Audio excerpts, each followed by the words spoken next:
Hello दोस्तों, मैं अमोल कासार आपका स्वागत करता हूं। दोस्तों, one shot revision video case study based question 12th SP. मुझे पता है दोस्तों कि आप लोगों ने कल ओसीएम का लेक्चर देखा और बहुत बच्चों को उसका फायदा हुआ। मतलब एक ही लेक्चर में आपके सारे के सारे क्वेश्चंस कवर हो गए।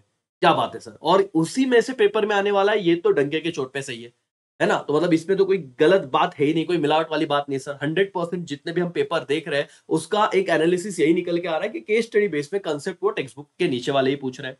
तो अब एसपी की बात करते हैं सर। ये जो चार्ट आपके सामने में लेके आया हूं दोस्तों, ये क्या चार्ट है सर। ऐसे वक्त ये काम में आता है जब टाइम कम है और पढ़ना बहुत ज्यादा हो। दोस्तों, अगर आपको पूछा जाए कि बेटा कितने क्वेश्चंस आपको करने बता दो तो केस स्टडी बेस्ड क्वेश्चन, बोले सर पता नहीं, हर एक चैप्टर के हम थोड़ा थोड़ा तो कर रहे हैं। एक लेक्चर देखो, लेक्चर बड़ा हो सकता है, 1 घंटे का हो सकता है, 1.5 घंटे का, 2 घंटे का, लेकिन आप पूरा बैठिए, है ना, एंड तक लेक्चर देखिए। ये कुछ प्रोमिस में पहले ही कर रहा हूं।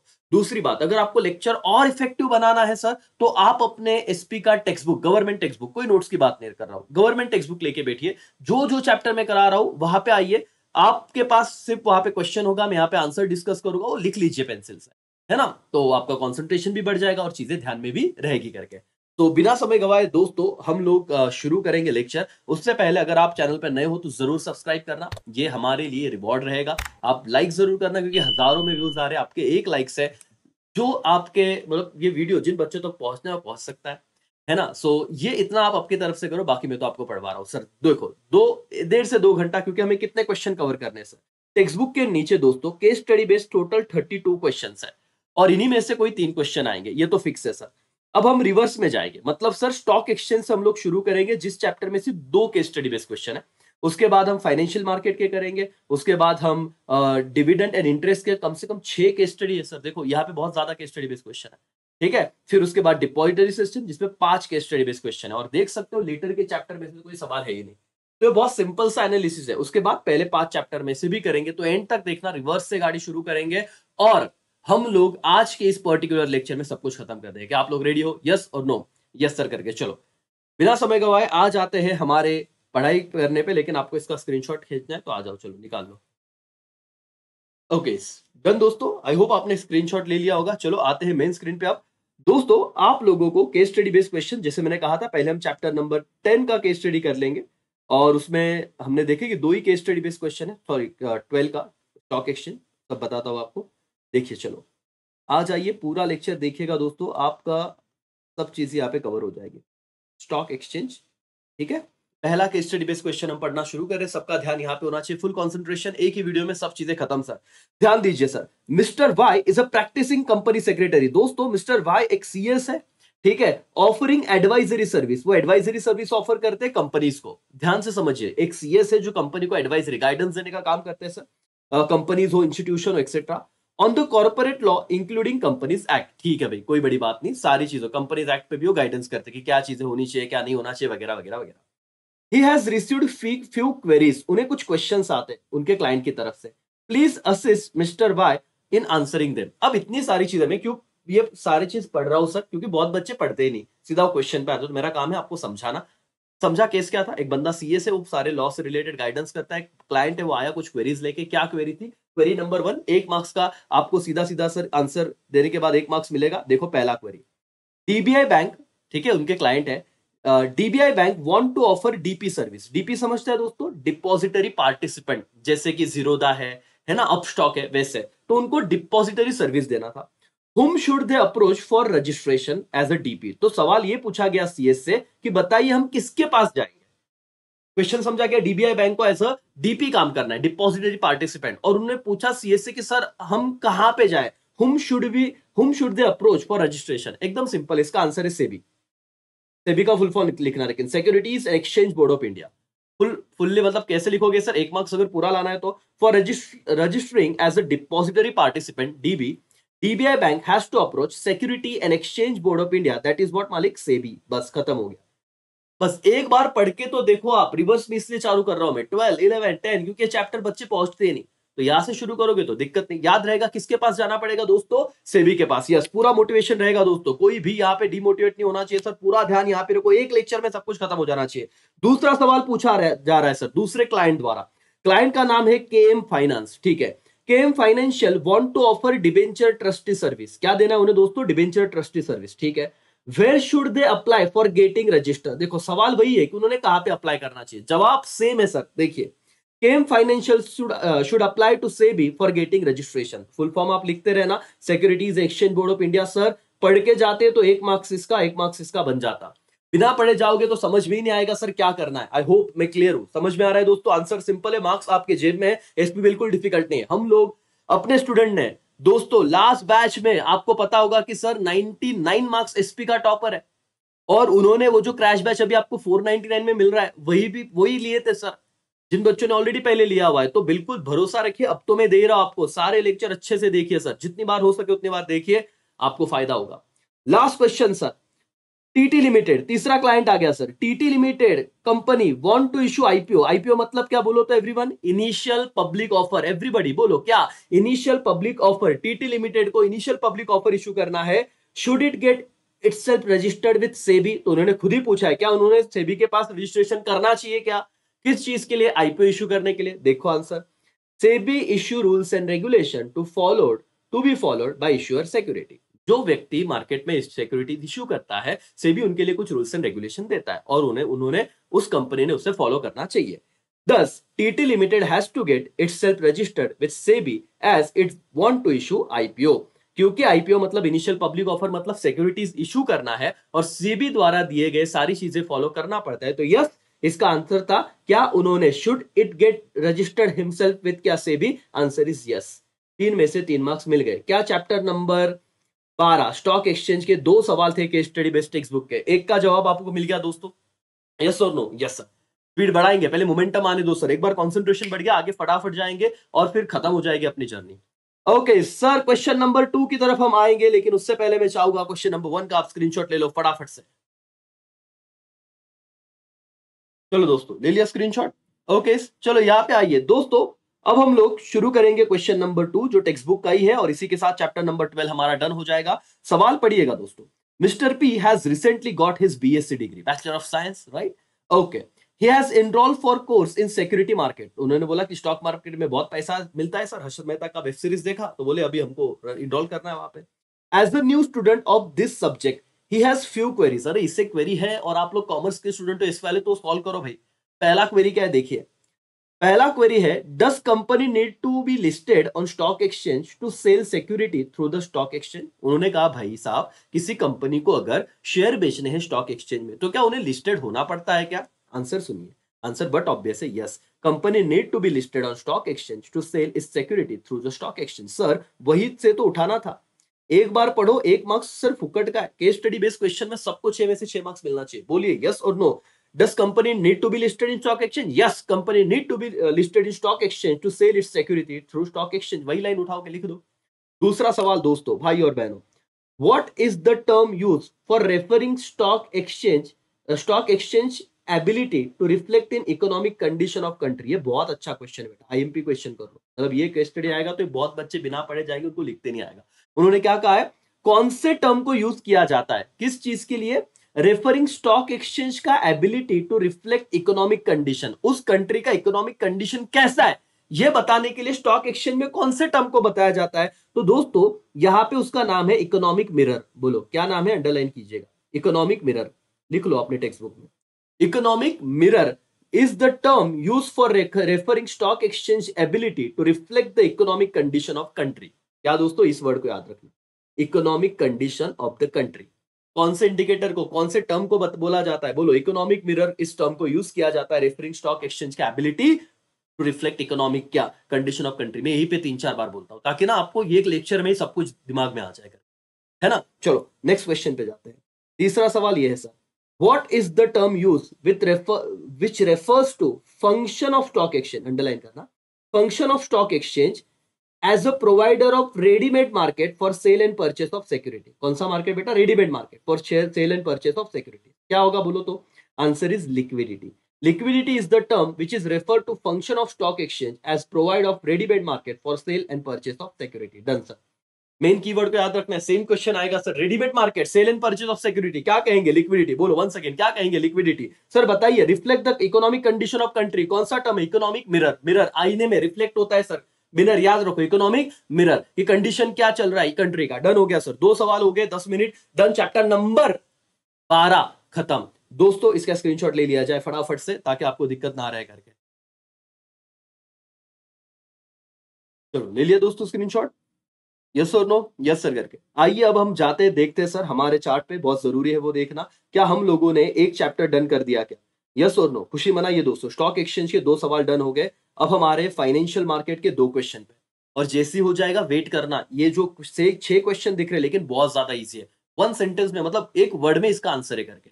तो आप लोगों को अब थोड़ा पेशेंस बनाना है। आप 4 चैप्टर खत्म कर दोगे, और चार चार क्यों सर, इसमें से तो कुछ आ ही नहीं रहे हैं, तो ये भी हटा ही दीजिए। तो अगला और 15-20 मिनट का सेशन, आपको कहूं 6 से लेके 12 डन, फिर पहले 5 चैप्टर खेलते रहेंगे, है ना? और फिर कॉन्फिडेंस आपका बढ़ेगा, मोटिवेशन बढ़ेगा कि अगर ये 6 मार्क्स हो गए तो डिस्टिंग्विश ऑलरेडी लेक्चर है सर, है ना? तो आप जितना मोटिवेट रहोगे, जितना आप पॉजिटिव वाइब्स लाओगे, उतना पढ़ाई अच्छे से होगा, उतना आपको दिल करेगा कि हाँ पढ़ ले भाई, इतना हो गया, ये हो गया, ये हो गया, डन, खत्म सर। 20 मार्क्स के ऑब्जेक्टिव आएंगे, 12 मार्क्स के डिस्टिंग्विश है, 6 मार्क्स का एक सवाल है, यही तो 48 डन हो गए करीब करीब, और 10 मार्क्स के लेटर 48 मार्क्स डन हो गए। बिल्कुल टेंशन नहीं है सर। चलो एवरीवन, बिना समय गवाए जाते हैं फाइनेंशियल मार्केट पे। दोस्तों भाई और बहनों, बिल्कुल मोटिवेट रहेगा, थियरी सब्जेक्ट है मैं जानता हूं, लेकिन आपका थोड़ा पेशेंस, आपको पूरे के पूरे 10 चैप्टर या 12 chapter sorry case study based question done होने का प्राउड फील होगा सर, है ना? कि बैठे लेकिन कर लिया। जो दोस्त बोलेंगे बाद में देखेंगे करके, उनका तो फिर बाद में तो कभी आता ही नहीं है सर, ये आपको भी पता है। दोस्तों भाई और बहनों, फाइनेंशियल मार्केट पे हम लोग आने वाले हैं अभी। ये रहा अपना पहला सवाल। देखिए यहाँ पे सारे primary market, secondary market, economics अगर आपने चैप्टर नंबर 9 किया है मेरा दोस्तों, तो आपको ये चैप्टर बहुत इजी जाएगा। लेकिन किसी कारणवश कोई ये चैप्टर नहीं कर पाया, तो आप पूरी तरीके से ध्यान दीजिए मैं किस तरीके से इसके केस स्टडी बेस के आंसर दे रहा हूं और क्या सॉल्यूशन निकाल रहा हूं। देखो दोस्तों, जॉय लिमिटेड एक कंपनी है, न्यूली इनकॉर्पोरेटेड। इनकॉर्पोरेटेड का मतलब रजिस्टर्ड, अभी अभी बनी हुई कंपनी करके। It want to raise capital for first time by issuing equity share, और उससे कैपिटल मतलब पैसा रेस करना है इक्विटी शेयर इशू करके। तो उसके कुछ सवाल है, कंसेप्ट समझा क्या आपको, मतलब सवाल का बेस समझा क्या? एक कंपनी है न्यूली इनकॉर्पोरेटेड, मतलब रजिस्टर्ड कंपनी है, उसे मार्केट में शेयर इशू करने हैं, तो उसके कुछ सवाल है, फर्स्ट टाइम वो इशू करना चाहती है। पहला सवाल, should it go to primary market और secondary market to issue its share? दोस्तों ये तो बाय डिफॉल्ट है कि अगर कोई कंपनी फर्स्ट टाइम फ्रेश इशू कर रही है तो कहां पे जाएगी? प्राइमरी मार्केट में ही जाएगी। तो कोई बंदा तुक्का ही मारता तो भी 1 मार्क्स बन जाता। देखिए इसका आंसर क्या है, in primary market company can raise capital for first time from public, so Joy Limited should go to primary market to issue share since it is newly incorporated company। Language समझ रहे हो कैसे लिखना है? 1 marks के लिए सिर्फ primary market मत लिखना यार, सिंपल सी तो बात है। आप ये लिख देना कि primary market company can raise capital for first time from the public, और क्योंकि जॉय लिमिटेड अभी अभी इनकॉर्पोरेट हुई है, सो उन्हें आईपीओ फर्स्ट टाइम ऑफर करना है, तो डेफिनेटली वो कहा जाएगा पब्लिक में ही जाना चाहिए करके, प्राइमरी मार्केट में ही जाना चाहिए। यस सर, डन हो गया। दूसरा सवाल था उनका, should it offer share through public offer और राइट इशू? अब ये बहुत ज्यादा टेंशन है सर, पब्लिक ऑफर की राइट इशू, बताओ तो क्या रहेगा आंसर? यस, बहुत बच्चों को समझ में आ रहा है सर, आंसर क्या रहेगा बताओ? इनिशियल पब्लिक ऑफर तो पब्लिक ऑफर ही होगा करके। Joy limited want to raise capital first time by issuing equity share, ये तो हम वही का उठा रहे जो क्वेश्चन में दिया था, इसलिए ध्यान से पढ़िएगा। बहुत बच्चे सीधा ये लाइन पढ़ते नहीं भाई, केस तो पढ़ो ताकि आप लिख पाओ। Joy limited want to raise capital first time by issuing equity share. Initial public offer refer to the process offering share of a company to the public for the first time. अगर कोई company को first time share issue करना है तो उन्हें क्या issue करना पड़ेगा बेटा? आईपीओ। आईपीओ का फुल फॉर्म क्या है? Initial public offer. And therefore Joy limited should offer its share through the public offer, और इसीलिए उन्होंने आपको सवाल क्या पूछा था 1 मार्क्स के लिए, उन्होंने पब्लिक ऑफर देना चाहिए कि राइट इशू, तो आंसर क्या होगा बेटा? Public offer. समझा? इतना बड़ा नहीं लिखता है, लेकिन मैं जब बता रहा हूं तो कुछ बातें दिमाग में जा रही है ना। फर्स्टली न्यूली रजिस्टर्ड कंपनी है, तो that's why it should issue IPO, and hints आप लिख दो अपने टुटके मुटके लैंग्वेज में, लिखा तो भी चलेगा। जम रहा है सर? यस और नो? यस सर करके। लास्ट सवाल, what will be the issue of equity share? Okay, what will be the issue of equity share by Joy Limited, so called as IPO KPO? अरे कितना फालतू सवाल है यार, उसे क्या कहा जाएगा बोलो? The issue of equity share by Joy Limited company will be called as IPO, which means initial public offer। Sir 3 में से 3 मार्क्स चाहिए मुझे। अगर ये सवाल आया, बोलना मत कि सर 11वां चैप्टर हमने छोड़ दिया है। केस स्टडी बेस्ड क्वेश्चन कितने सिंपल थे, क्या आप लोगों को लिखते आएगा क्या? यस, जो कंपनी फर्स्ट टाइम इशू करती है शेयर, उसे उसे क्या, कौन सा इशू कहा जाता है? Initial public offer, IPO. That's all. 3 marks done हो गए दोस्तों, स्क्रीनशॉट खींच लो फटाफट से। चलो डन हो गया दोस्तों। ओके, अब हम आते हैं दोस्तों इस चैप्टर के दूसरे सवाल पे, और इसी के साथ हमारा इस चैप्टर का सारे केस स्टडी बेस्ड क्वेश्चन भी डन हो जाएंगे। ठीक है, चलो ध्यान से समझिए, क्वेश्चन थोड़ा बड़ा है तो हो सकता है आपको दिक्कत आए, आप तो क्योंकि पढ़ते ही नहीं, आप तो अगर बड़े क्वेश्चन दिखे तो, लेकिन समझिए मेरे साथ क्या है। Mister X is the chief financial officer CFO of PQR limited, एक कंपनी जिसका मिस्टर एक्स सीएफओ है, ठीक है, which is reputed company in the field of construction business, ठीक है सर, बहुत बड़ा नाम था उनका कंस्ट्रक्शन साइट में। Often mister X has to decide on investing surplus fund of company for short duration, उनको लगा कि जो एक्स्ट्रा सरप्लस मतलब क्या, जिस कंपनी का जो एक्स्ट्रा पैसा था, उन्होंने को लगा कि ये कहीं तो इन्वेस्ट कर दिया जाए शॉर्ट टर्म के लिए। And at times he also has to decide the source from where he can raise fund for short duration, और उनको ऐसे और भी चाहिए था कि और कहां से वो पैसा उठा पाए इन्वेस्टमेंट के लिए। देखो अब पहला सवाल है दोस्तों, assume on behalf of company, ठीक है, आपको बोला है कि कंपनी के बिहाफ पे अज्यूम करना, assume on behalf of company mister X has 5 lakh rupees and want to invest for short period, should he buy equity share और सर्टिफिकेट ऑफ डिपॉजिट। देखो सवाल उन्होंने ही आपको बना के दिए, उनका एक सिंपल सवाल है, अज्यूम करो 5 लाख रुपए बंदे के पास, तो उन्होंने इक्विटी शेयर में डिपॉजिट करना चाहिए या सर्टिफिकेट ऑफ डिपॉजिट में, है ना, इन्वेस्ट कहां पे करना चाहिए, इक्विटी शेयर की सर्टिफिकेट ऑफ डिपॉजिट। आंसर देखो दोस्तों, mister X want to invest for how कौन से पीरियड बेटा, short period, and money is multiple of rupees 1 lakh, so he should invest in certificate of deposit, underline करना बेटा, certificate of what, deposit.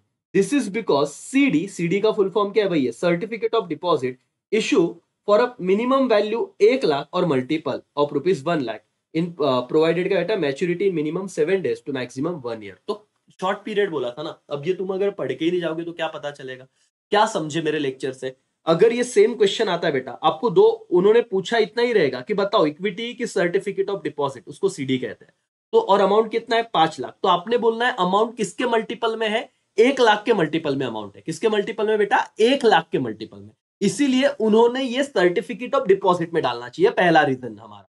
दूसरा reason क्या है, वो शॉर्ट ड्यूरेशन के लिए इन्वेस्ट करना चाहते थे, अगर शॉर्ट ड्यूरेशन के लिए इन्वेस्ट करना चाहते थे तो उन्होंने वही कहा कि मिनिमम 7 दिन के लिए और मैक्सिमम 1 साल के लिए आप यहाँ पे इन्वेस्ट कर सकते हो, और इनका पर्पस शॉर्ट टर्म है, तो इसलिए हम सजेस्ट करेंगे कि सीडी मतलब सर्टिफिकेट ऑफ डिपॉजिट में इन्वेस्ट करें। डन। चलो दूसरा सवाल, the company has surplus fund, surplus मतलब एक्स्ट्रा पैसा, and want to invest it, however he need money back in 4 months, तो should it invest treasury bill और गवर्नमेंट सिक्योरिटी। देखो अगेन दो आपके सामने ऑप्शन रखे गए, ट्रेजरी बिल में इन्वेस्ट करना है कि गवर्नमेंट सिक्योरिटी में, कितने महीने में पैसा चाहिए, 4 महीने में। अब आपने पढ़ा ही नहीं है तो आप लिखते क्या सर, जरा एक बार मेरे बात सुन लीजिए और फिर आप आपका कॉन्फिडेंस। चलो, mister X should invest surplus fund in government security, answer तो आपको मिल गया, लेकिन why, this securities are safe investment, ठीक है। Alternatively, he can also invest in treasury bill having maturity period of क्या बेटा 91 days. However, the fund will not remain invested for entire duration of 4 months in this case. Hence, investing in government securities seem to be more appropriate. तो sir हम इतना तो नहीं लिख पाए, डूबते को तिनके का सहारा, बताओ ना सर क्या लिखते, बेटा इतना ही लिखना गवर्नमेंट सिक्योरिटी, दैट्स ऑल, क्योंकि वो क्या है सेफ है ज्यादा। क्या लिखोगे, गवर्नमेंट सिक्योरिटीज, तो आपको सीधा सीधा आंसर यहाँ पे मिला है government security.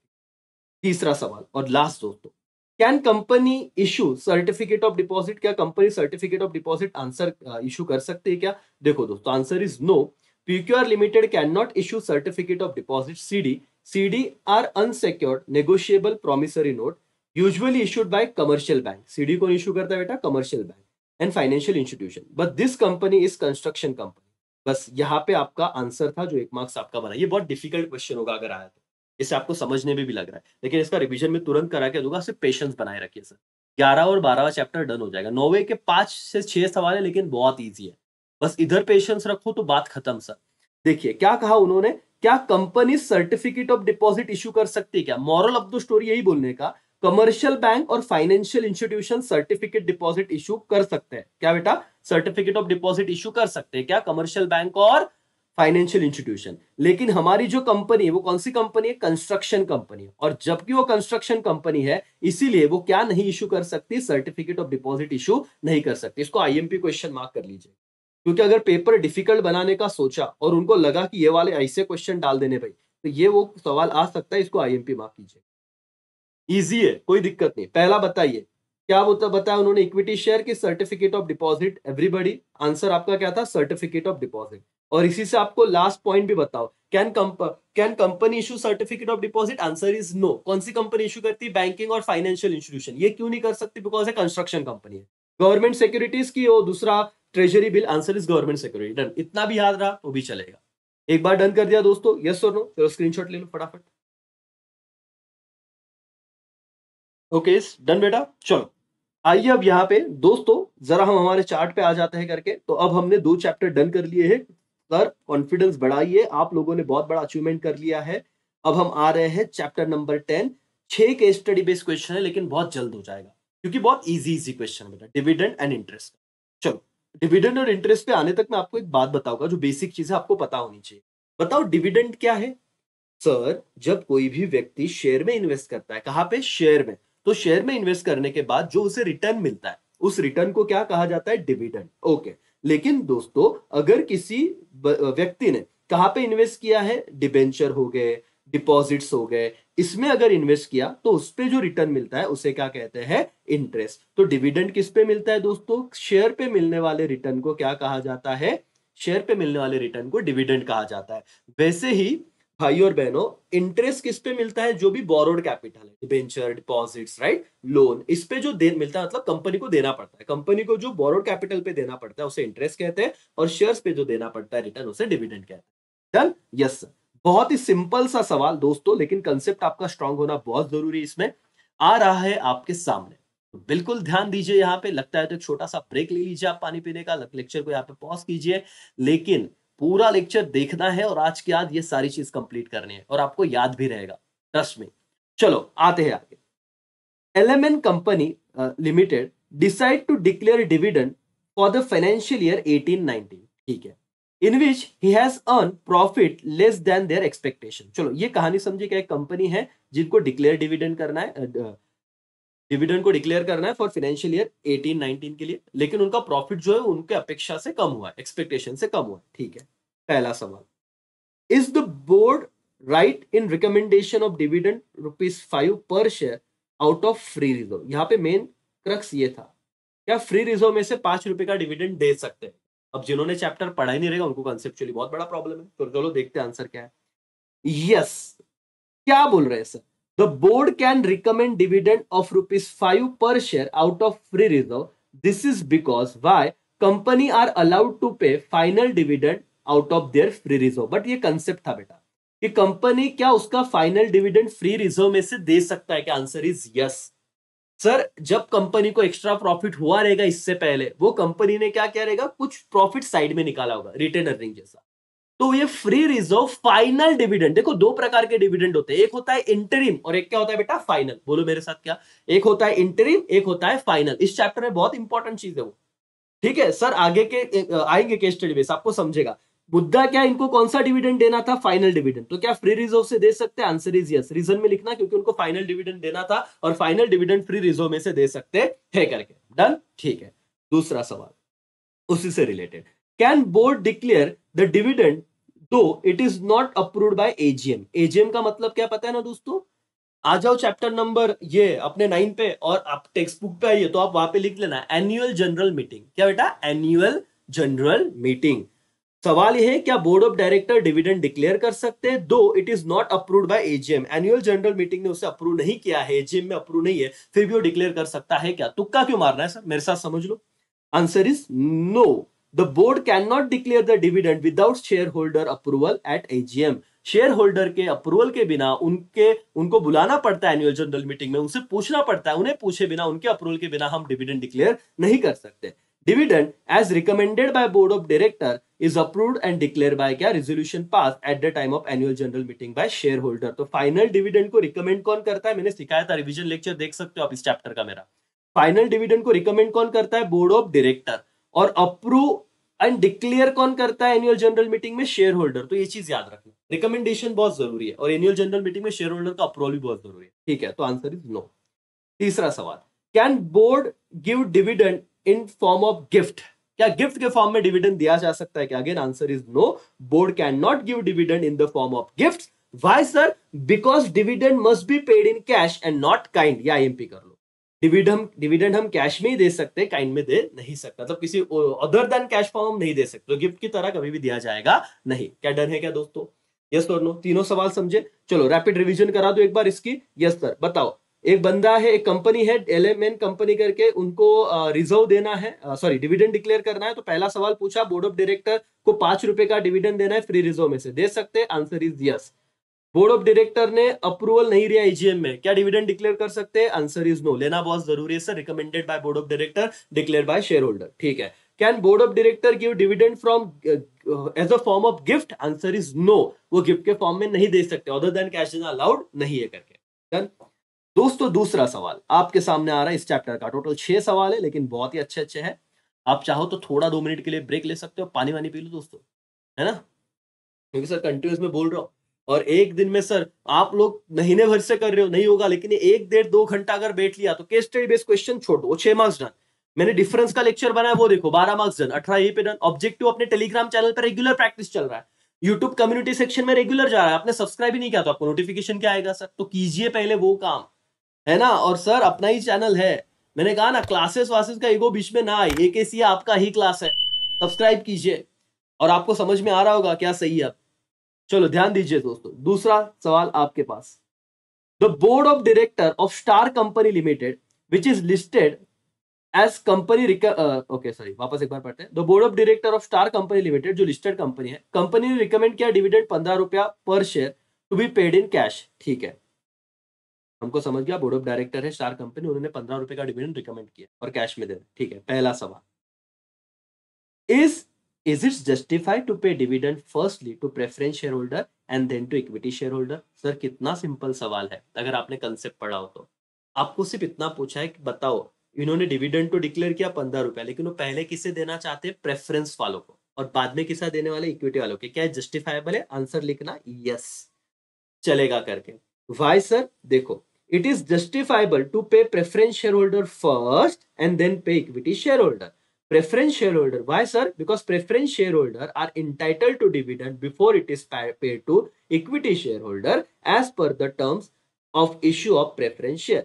Equity shareholder will get dividend from residual profit like after payment to paying क्या बेटा? preference shareholder। इतना अगर आपको ना याद आए तो इतना याद रखना, प्रेफरेंस में ही नाम है, प्रायोरिटी आ जाता है। तो टर्म्स एंड कंडीशन के अकॉर्डिंग जब प्रेफरेंस शेयर वालों को वो शेयर दिया जाता है, इशू किया जाता है, तो तभी पता है सर कि आप लोगों को, हम लोग, मतलब वो क्या कहना चाहते हैं कि आपको पहले प्रेफरेंस देंगे, और अगर कुछ बता, रेसिडुअल मतलब क्या? यहाँ पे देखो रेसिडुअल बढ़ा है। रेसिडुअल मतलब क्या दोस्तों, जिन्होंने नहीं पढ़ा रहेगा, रेसिडुअल प्रॉफिट मतलब अगर आपको देने के बाद जितना भी बचा वो किसको जाएगा? इक्विटी वालों। रेसिडुअल क्लेमेंट बोलते हैं इसलिए इक्विटी वालों को, अगर आप ऑब्जेक्टिव पढ़ रहे हो। समझ में आ रहा है क्या दोस्तों? यस और नो? यस सर करके डन। चलो ये भी हो गया, ये भी हो गया। दूसरा सवाल, इस एजीएम का फुल फॉर्म बोलो क्या है? Annual general meeting. Is AGM required to approve the same? Yes sir, AGM तो रिक्वायरमेंट होगी ना, AGM is required to approve the dividend. और वही लाइन देखो ऊपर जो पढ़ा था वही वापस रिपीट है, dividend is recommended by board of director. ये फाइनल डिविडेंड की बात चल रही है बेटा, final dividend is recommended by board of director, approved and declare by क्या? Resolution pass as annual general meeting by share holder. तो इतना लिखना कि approved and declare by share holder. ये तो ऊपर भी किया था आपने, तो इसका आंसर हो गया यस, एजीएम की रिक्वायरमेंट है, क्योंकि recommended by BOD, approve and क्या बेटा? Declare by share holder. Last सवाल, can company pay dividend in cash? तो dividend payable in cash should be paid by cheque और वारंट। कैश मतलब कैसे देंगे सर? चेक से या वारंट से देंगे, और किसी इलेक्ट्रॉनिक मोड से देंगे टू द क्या बेटा? इनटाइटल शेयर होल्डर। इनटाइटल मतलब जो अधिकारी है उसको लेने में। यस, सिर्फ तुमको ये बताना था। उन्होंने कहा क्या कंपनी कैश में दे सकती है? तुमने बोलना सर जो डिविडेंड पेएबल है कैश में, वो कैसे पेड होगा? एक तो तुम चेक से दे दो, डिविडेंड वारंट इशू कर दो, नहीं तो एनईएफटी वगैरह इलेक्ट्रॉनिक मोड में ट्रांसफर कर दो। ये 3 चीजें थी। चलो डन हो गया सर, सबका मोटिवेशन यहाँ पे चाहिए। दूसरा केस स्टडी बेस्ड क्वेश्चन आपके आंखों के सामने दोस्तों, बताइए अगर आपके पेपर में आता है 3 मार्क्स के लिए, तो सर एक कंपनी है, बोर्ड ऑफ डायरेक्टर, वो 15 रुपए डिविडेंड डिक्लेयर करना चाहते हैं, तो बताइए क्या प्रेफरेंस शेयर होल्डर को पहले देना जरूरी है क्या, या उनको दिया तो चलेगा क्या? क्या justifiable? Answer is yes sir, क्योंकि टर्म्स एंड कंडीशन के हिसाब से हम पहले प्रेफरेंस वालों को ही देते हैं। दूसरा, एजीएम रिक्वायर्ड है क्या? यस, एजीएम रिक्वायर्ड है। Because recommend board of director करता है, एनुअल जनरल मीटिंग में शेयर होल्डर उसे अप्रूव करेंगे और क्या करेंगे, डिक्लेयर करेंगे। Okay, can company pay dividend on in cash? Yes sir, definitely payable in cash, लेकिन कैसे देंगे, थ्रू चेक। उसके बाद बताओ आप वारंट या फिर क्या, इलेक्ट्रॉनिक मोड। खत्म, दो हो गए सर, 6 क्वेश्चन है टोटल। दोस्तों डरिए मत, आपके ये क्वेश्चन जल्द से जल्द हो जाएंगे। आप अभी थोड़ा सा पानी पीने का 1 मिनट का ब्रेक लीजिए, इसका स्क्रीनशॉट निकालिए फटाफट से, आगे के हम 4 क्वेश्चन भी कर लेंगे। फुल मोटिवेटेड रहिए दोस्तों, आधा ही घंटा हुआ है, अगले और आधे 1 घंटे में हम लोग पूरा का पूरा क्वेश्चन का विषय खत्म कर देंगे। चलो थैंक यू। थैंक यू मतलब ब्रेक लेने को बोला 2 मिनट, और आपके लिए ये प्रीमियर होगा लेक्चर, है ना, तो वहां पे ब्रेक नहीं मिलेगा, तो आप पॉज कीजिए, आप पानी पीजिए, लेकिन फुल कॉन्सेंट्रेशन के साथ देखिए, है ना। तब तक आप स्क्रीनशॉट खींच सकते हो, लो 10 सेकंड का ब्रेक रहेगा, ज्यादा नहीं दोस्तों। 10 सेकंड का ब्रेक, आप लोगों के 6 सेकंड बचे हुए हैं। चलो फटाफट से स्क्रीनशॉट आपने ले लिया होगा इस आंसर का। ओके, चलो आते हैं दोस्तों नेक्स्ट क्वेश्चन की तरफ, क्योंकि हमारा टारगेट है सर आज 6 मार्क्स डन हो जाने चाहिए। आप अगर बाद में 1.5 की स्पीड पे देखोगे तो भी जल्द होगा, लेकिन मैं तो चाहता हूँ नॉर्मल स्पीड पे देखिए, समझिए। आप टेक्स्ट बुक निकाल के बैठे हैं, वहां पे आप सीरियस होना सीखो सर, अभी सीरियस नहीं हुए तो और क्या ऑप्शन बचेगा, है ना। और ये करने लेक्चर के बाद आपको अगर मैं कह दूं कि आपके हाथ में जब पेपर आएगा, आपके 6 मार्क्स तो पहले श्योर रहेंगे, 20 मार्क्स के ऑब्जेक्टिव आपको आ रहे हैं, आपको डिफरेंस बिटवीन सब आएंगे, क्योंकि उसका भी लेक्चर है जो मैं वापस पे पोस्ट करूंगा। तो आप लोग देखिए, आपका 10 मार्क्स के लेटर आपको आएगा, तो एसपी में टेंशन खत्म, 50 से 60 मार्क्स तो ऐसे ही आ रहे हैं, कॉलेज वाले 20 देंगे तो 80 तो मिनिमम आएगा सर। थोड़ा और मेहनत करो तो 90 प्लस जा सकता है। आप अगर क्रैश बैच में सच में बोला तो ऐप पे मैं कह रहा हूं कि 500 रुपए आप लोग ऐसे ही बहुत इन्वेस्ट कर देते हो, ये लास्ट मतलब अभी क्या कहूं, 1 महीना बचा है, और आप एक बार देखिए इन्वेस्ट करके, डेफिनेटली आपको रिटर्न तो मिलेगा ही। लेक्चर देखिए, जितना हो सके उतना देखिए, और चीजों को अच्छे से खत्म कीजिए। आते हैं सर थर्ड क्वेश्चन पे, यहाँ पे ध्यान होना चाहिए सबका दोस्तों, पे अटेंशन करके। ओके, सनशाइन कंपनी लिमिटेड एक लिस्टेड कंपनी है, उसके जो बोर्ड ऑफ डायरेक्टर है कंपनी के, उन्होंने डिविडेंड डिक्लेयर किया है 10 रुपया पर शेयर। कौन सी ईयर के लिए, फाइनेंशियल 18-19, ये शायद चेंज कर सकते हैं आपके लिए, 19-20 या 23-24 करते, डरो मत। एक कंपनी है जिन्होंने डिविडेंड डिक्लेयर किया 10 रुपए का। सवाल क्या है, कंसेप्ट समझना दोस्तों। पहला सवाल, when does company need to notify stock exchange regarding the declaration of dividend? तो उनका पहला सवाल है, आपको कंसेप्ट आपका जानना चाहते हैं कि डिविडेंड डिक्लेयर के करने के बाद कब कंपनी ने नोटिफाई करना है स्टॉक एक्सचेंज को, पहला सवाल। दूसरा, does company need to open dividend account? क्या कंपनी को डिविडेंड अकाउंट ओपन करना है? दोस्तों मैंने बहुत अच्छे से सिखाया है, देखेंगे जवाब। तीसरा सवाल, when does company need to give notice to stock exchange regarding book closure? और बुक क्लोजर का नोटिस कब देना पड़ता है? तीनों ही सवाल के आपको अगर जवाब नहीं आ रहे तो ध्यान से सुनिए इस लेक्चर को, बहुत ध्यान से। पहला सवाल, सर नोटिफाई करना पड़ेगा क्या? तो आंसर देखते हैं, ये रहा आपके सामने।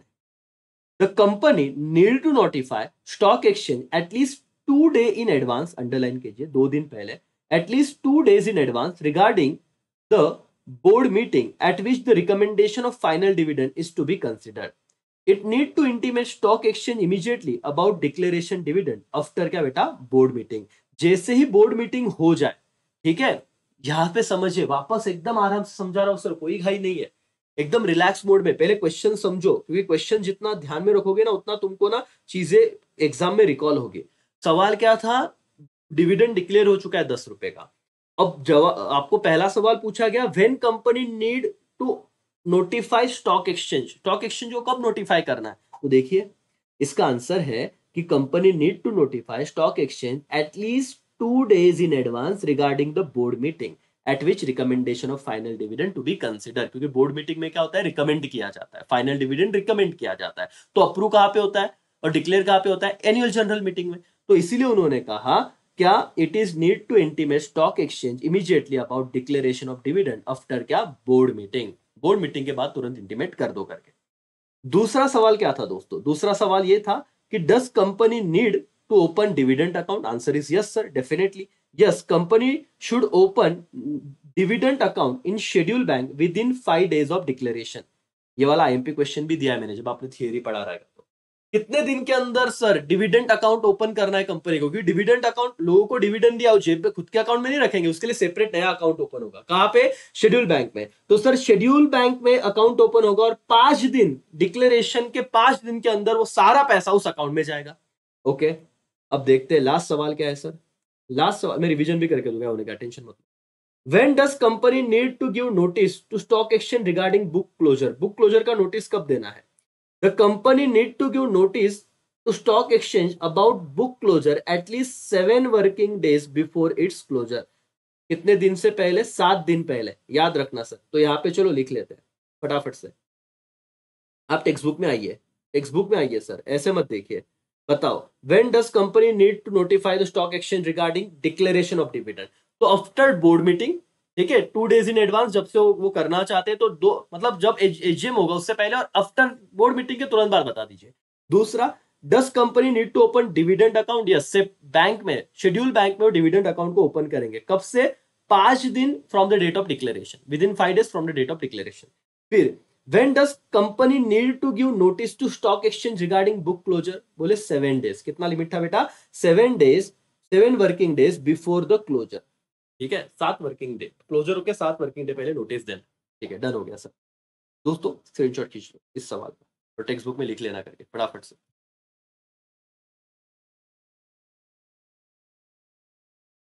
ओके डन दोस्तों, निकाल लिया स्क्रीनशॉट आपने? चलो, मोटिवेशन पूरा चाहिए दोस्तों, यहां पे ध्यान दीजिए। सिर्फ 3 क्वेश्चन और इसी के साथ आप लोग जो इतने दिनों से टाल रहे थे कि सर बाद में करेंगे, बाद में करेंगे, खत्म हो गया सर। बहुत ज्यादा नहीं, 36 मिनट हुए सर। मतलब जो सालों भर से नहीं हो पाएगा वो 2 घंटे में करना है और 6 मार्क्स पूरे सिक्योर सर। सिर्फ टेक्स्ट बुक लेके बैठिए और पूरी की पूरी चीजें नोट कर दीजिए, ये रिक्वेस्ट है आपसे। और सर हो जाएगा, आप बहुत होशियार हो। देखो इतने कम टाइम में समझ रहा है सर, साल भर कर लेते तो क्या होता, लेकिन ठीक है नहीं किया, अब तो कीजिए। पूरे ध्यान के साथ, पूरे शिद्दत के साथ पूरा लेक्चर कीजिए। दोस्तों आपके सामने नेक्स्ट सवाल आ रहा है और बहुत ही अच्छा सवाल है, आ सकता है 3 मार्क्स के लिए है। Gold company limited declare dividend of ₹10 पर शेयर फॉर फाइनेंशियल ईयर 18-19। तो ये सारे जो स्क्रीनशॉट में आपको निकलवा रहा हूं वो तो आप देखिए ही, लेकिन लेक्चर को प्रॉपर अगर आप और उसका इफिशियंसी चाहते हो तो आपके टेक्स्ट बुक में साइड में पेंसिल से लिखते जाइए। ठीक है सर, ठीक है। कंपनी है जिन्होंने ₹10 का डिविडेंड डिक्लेयर किया है फॉर द फाइनेंशियल ईयर 18-19 करके। ओके सर, अभी क्या करना है जरा बताइए, क्या हम देखें?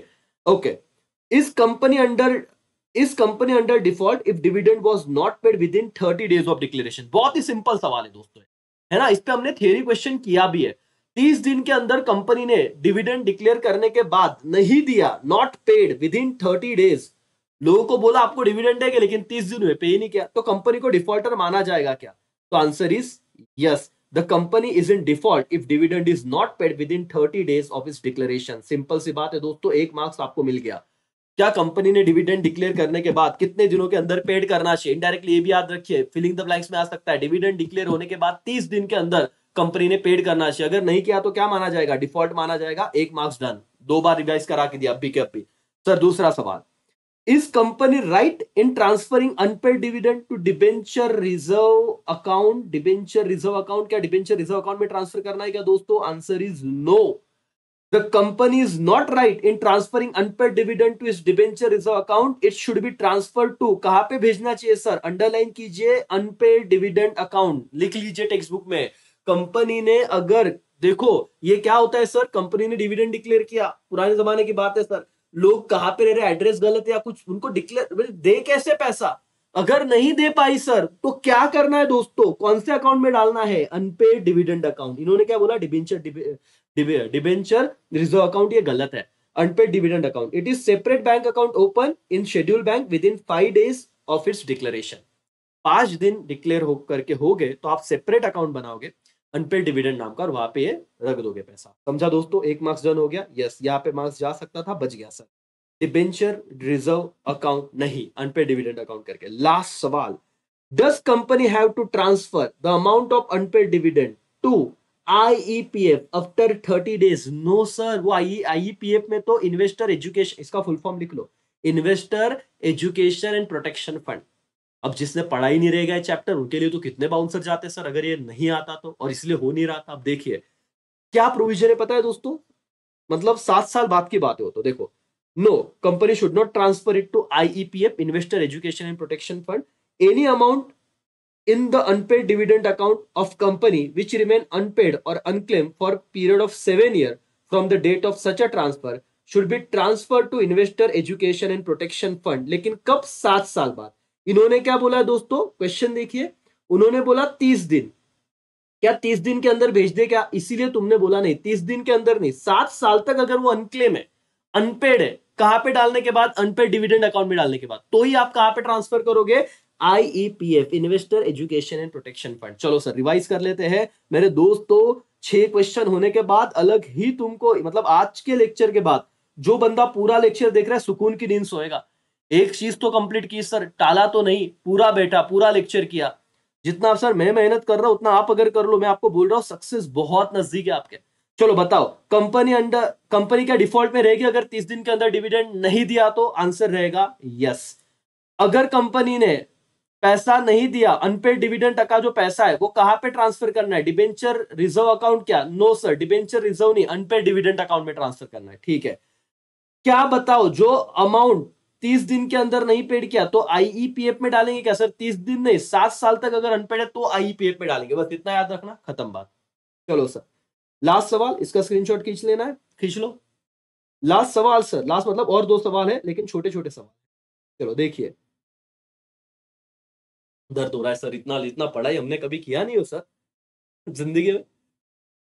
और दोस्तों यही तो बात है, और अभी बहुत ज्यादा नहीं, 40 मिनट हुए हैं, बहुत होते हैं आई नो, ऑनलाइन लेक्चर में हो भी, और आप कर रहे हो तो बहुत बड़ा, मतलब आपका जो टारगेट है जिंदगी में, आप जो अभी आप सीरियस हुए हो तो बहुत अच्छी बात है। 2 सवाल यार, और मतलब कर लो ना तो क्या हो जाएगा, तो अभी बहुत बड़ा लेक्चर आ गया। लेकिन वन शॉट में अगर आपको सब चाहिए और कॉन्फिडेंस भी चाहिए तो सर अच्छी बात है, और आप रुक रहे हो तो बहुत सही बात है। भगवान आप लोगों का भला करे सबको बहुत अच्छे मार्क्स से पास कराए। चलो आ जाते हैं दोस्तों। Mister A equity share holder of XYZ company limited, ठीक है, company has decide to declare dividend 15 रुपया। ठीक है सर, ये तो एकदम नॉर्मल सी बात होगी, हर सब में वही आ रहा है कि कंपनी डिसीजन ले रही डिविडेंड डिक्लेयर करने का। ठीक है, पहला सवाल, which form will Mr. A have to submit if he wish to get his dividend credited directly in the bank? ये ना बेटा सारे एक बार ना क्वेश्चन अच्छे से कर लेना। उन्होंने क्या कहा है कि डिविडेंड तो डिक्लेयर हुआ है और जो मिस्टर ए है उसको डिविडेंड मिलने वाला है, तो कौन सा फॉर्म भरना चाहिए? देखो, which form will mister A have to submit if he wish, अगर उसे लगता है कि डिविडेंड डायरेक्टली कहां पे आना चाहिए? उसका बैंक में क्रेडिट होना चाहिए। सवाल समझा क्या आपको?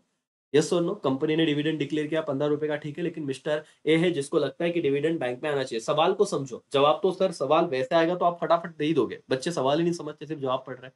कौन सा फॉर्म भरना पड़ेगा? ये देखो, Mr. A will have to submit dividend mandate to company if he wish to get his dividend credited directly in the bank। तो कौन सा फॉर्म बेटा? डिविडेंड मैंडेट करके लाइन करो, डिविडेंड मैंडेट, एक बार लिख लो ये नाम।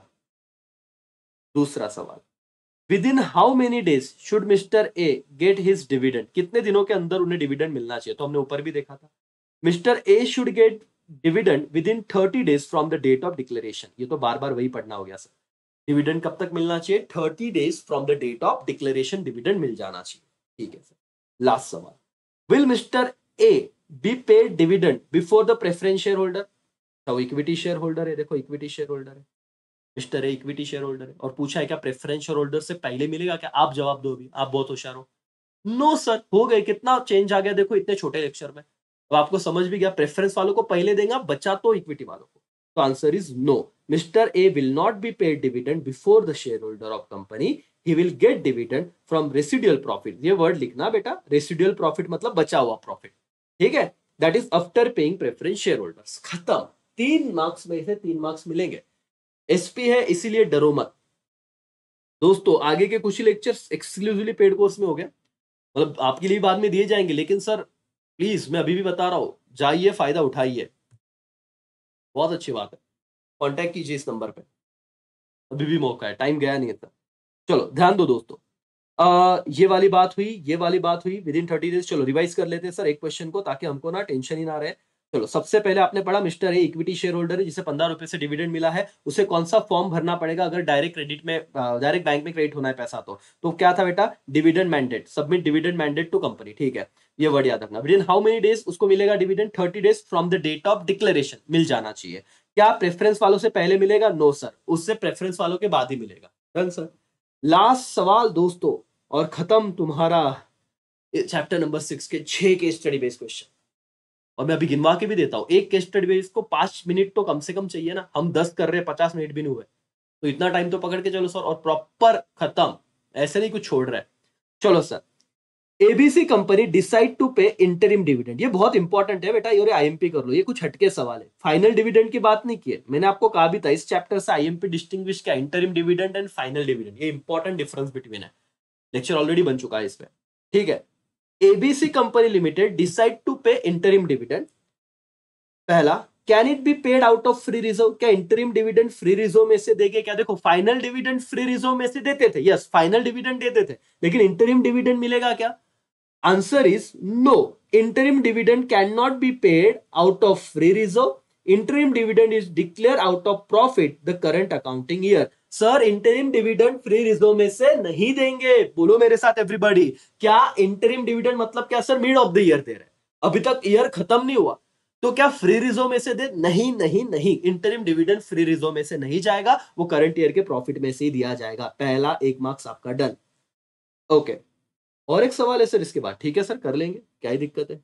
चलो, is the board right in declaring the same at the board meeting? चलो सर, क्या ये जो इंटरिम डिविडेंड है ये डिक्लेयर भी बोर्ड ऑफ डायरेक्टर ही करेगा क्या? आंसर इज यस, और यहां पे डिफरेंस समझना बेटा, ये देखो मैं लिखवा के देता हूं, लिख लेना, फाइनल डिविडेंड और इंटरिम डिविडेंड, लिखो लिखो ये चीज लिखो। जो फाइनल डिविडेंड है बेटा, ये रिकमेंड कौन करता है? Recommend board of director recommend करता है, और उससे अप्रूव्ड एंड डिक्लेयर कौन करते हैं? तो शेयर होल्डर डिक्लेयर करता है, ठीक है। लेकिन जो इंटरिम डिविडेंड है, इसलिए एजीएम में होता है, फाइनल डिविडेंड कहां पे डिक्लेयर होता है? Annual general meeting. गहराई समझ रहे हो कंसेप्ट क्या है, किससे कहते हैं सर? और इंटरिम डिविडेंड क्या बोर्ड मीटिंग में डिक्लेयर किया तो चलेगा क्या? डिक्लेयर की बात रही, ढूक लो समझो, ये रिकमेंड भले बोर्ड ऑफ डायरेक्टर कर दे बोर्ड मीटिंग में फाइनल डिविडेंड, लेकिन फाइनल डिविडेंड डिक्लेयर कहां पे होता था? Annual general meeting. और आपको क्या पूछा है? इंटरिम डिविडेंड क्या डिक्लेयर कर दे क्या? Declare, answer is yes, interim चलेगा sir. Yes, the board of director has power to decide and declare the same in the board meeting, ये डिफरेंस बिटवीन का वन ऑफ दो पॉइंट है कि final dividend annual general meeting में declare होता है share holder के द्वारा, और interim dividend board of director भी डिक्लेयर कर सकते हैं, declare, final dividend board of director declare नहीं कर सकते, सिर्फ रिकमेंड कर सकते हैं। ऑब्जेक्टिव आएगा, चिल्ला चिल्ला के बता रहा हूं, लिख लो कहीं तो। हाँ यस सर, चलो last, can company distribute the same with in 30 days of its declaration? Yes, company should distribute the interim dividend within 30 days, ये तो बराबर है सर, 30 दिन के अंदर उन्हें डिक्लेयर करके देना चाहिए।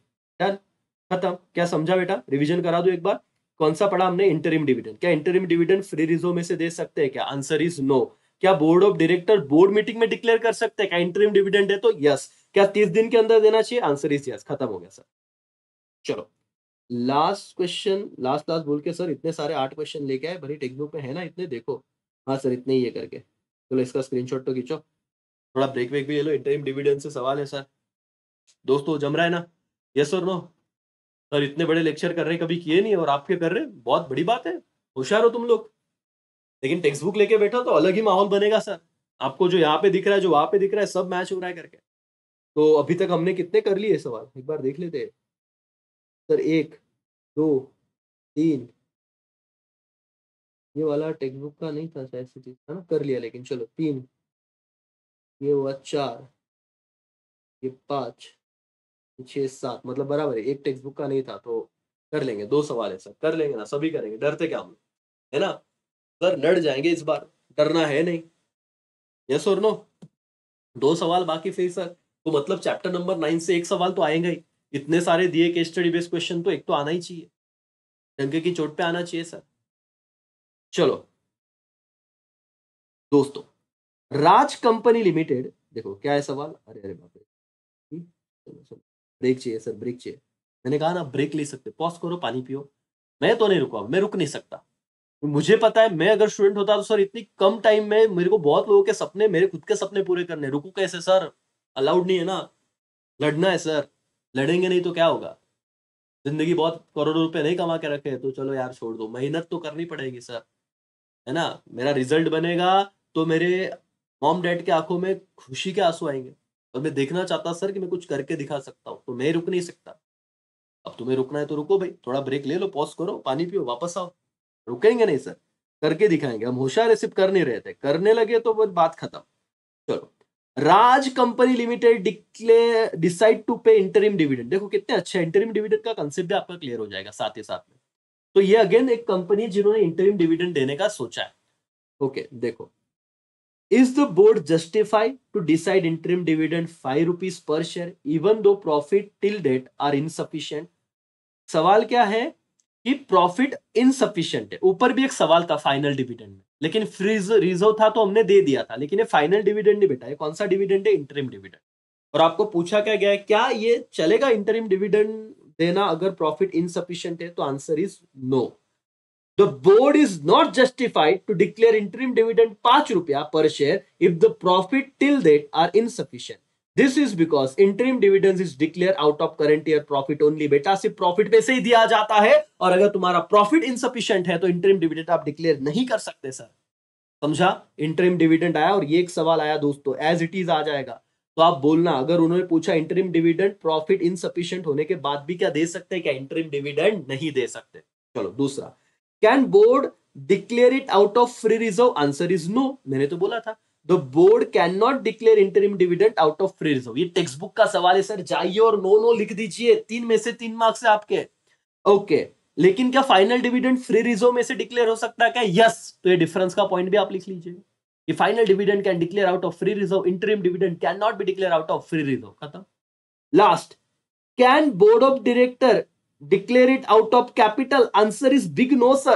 Board cannot declare the interim dividend out of capital, is declare out of profit of the current year. तो लाख बात की एक बात, interim dividend current year के प्रॉफिट में से ही दिया जाएगा। क्या आप लोगों को समझा क्या दोस्तों? हाँ या ना? अरे हाँ या ना? देख लो एक बार, मैं पानी तो पी लूं, कब से लेक्चर चल रहा है सर, आप भी तो ध्यान में रखिए सर। यस, चलो, मजा आ रही है दोस्तों? हो रही पढ़ाई? Interim dividend done, app download कर लीजिए। आगे अगर आप सीए करना चाहते हो, सीएस करना चाहते हो, बीकॉम करना चाहते हो और नासिक में हो तो ऑफलाइन क्लास के लिए जरूर आ सकते हो। कॉलेज रोड पे बीआई के कॉलेज के पास अपना क्लास है।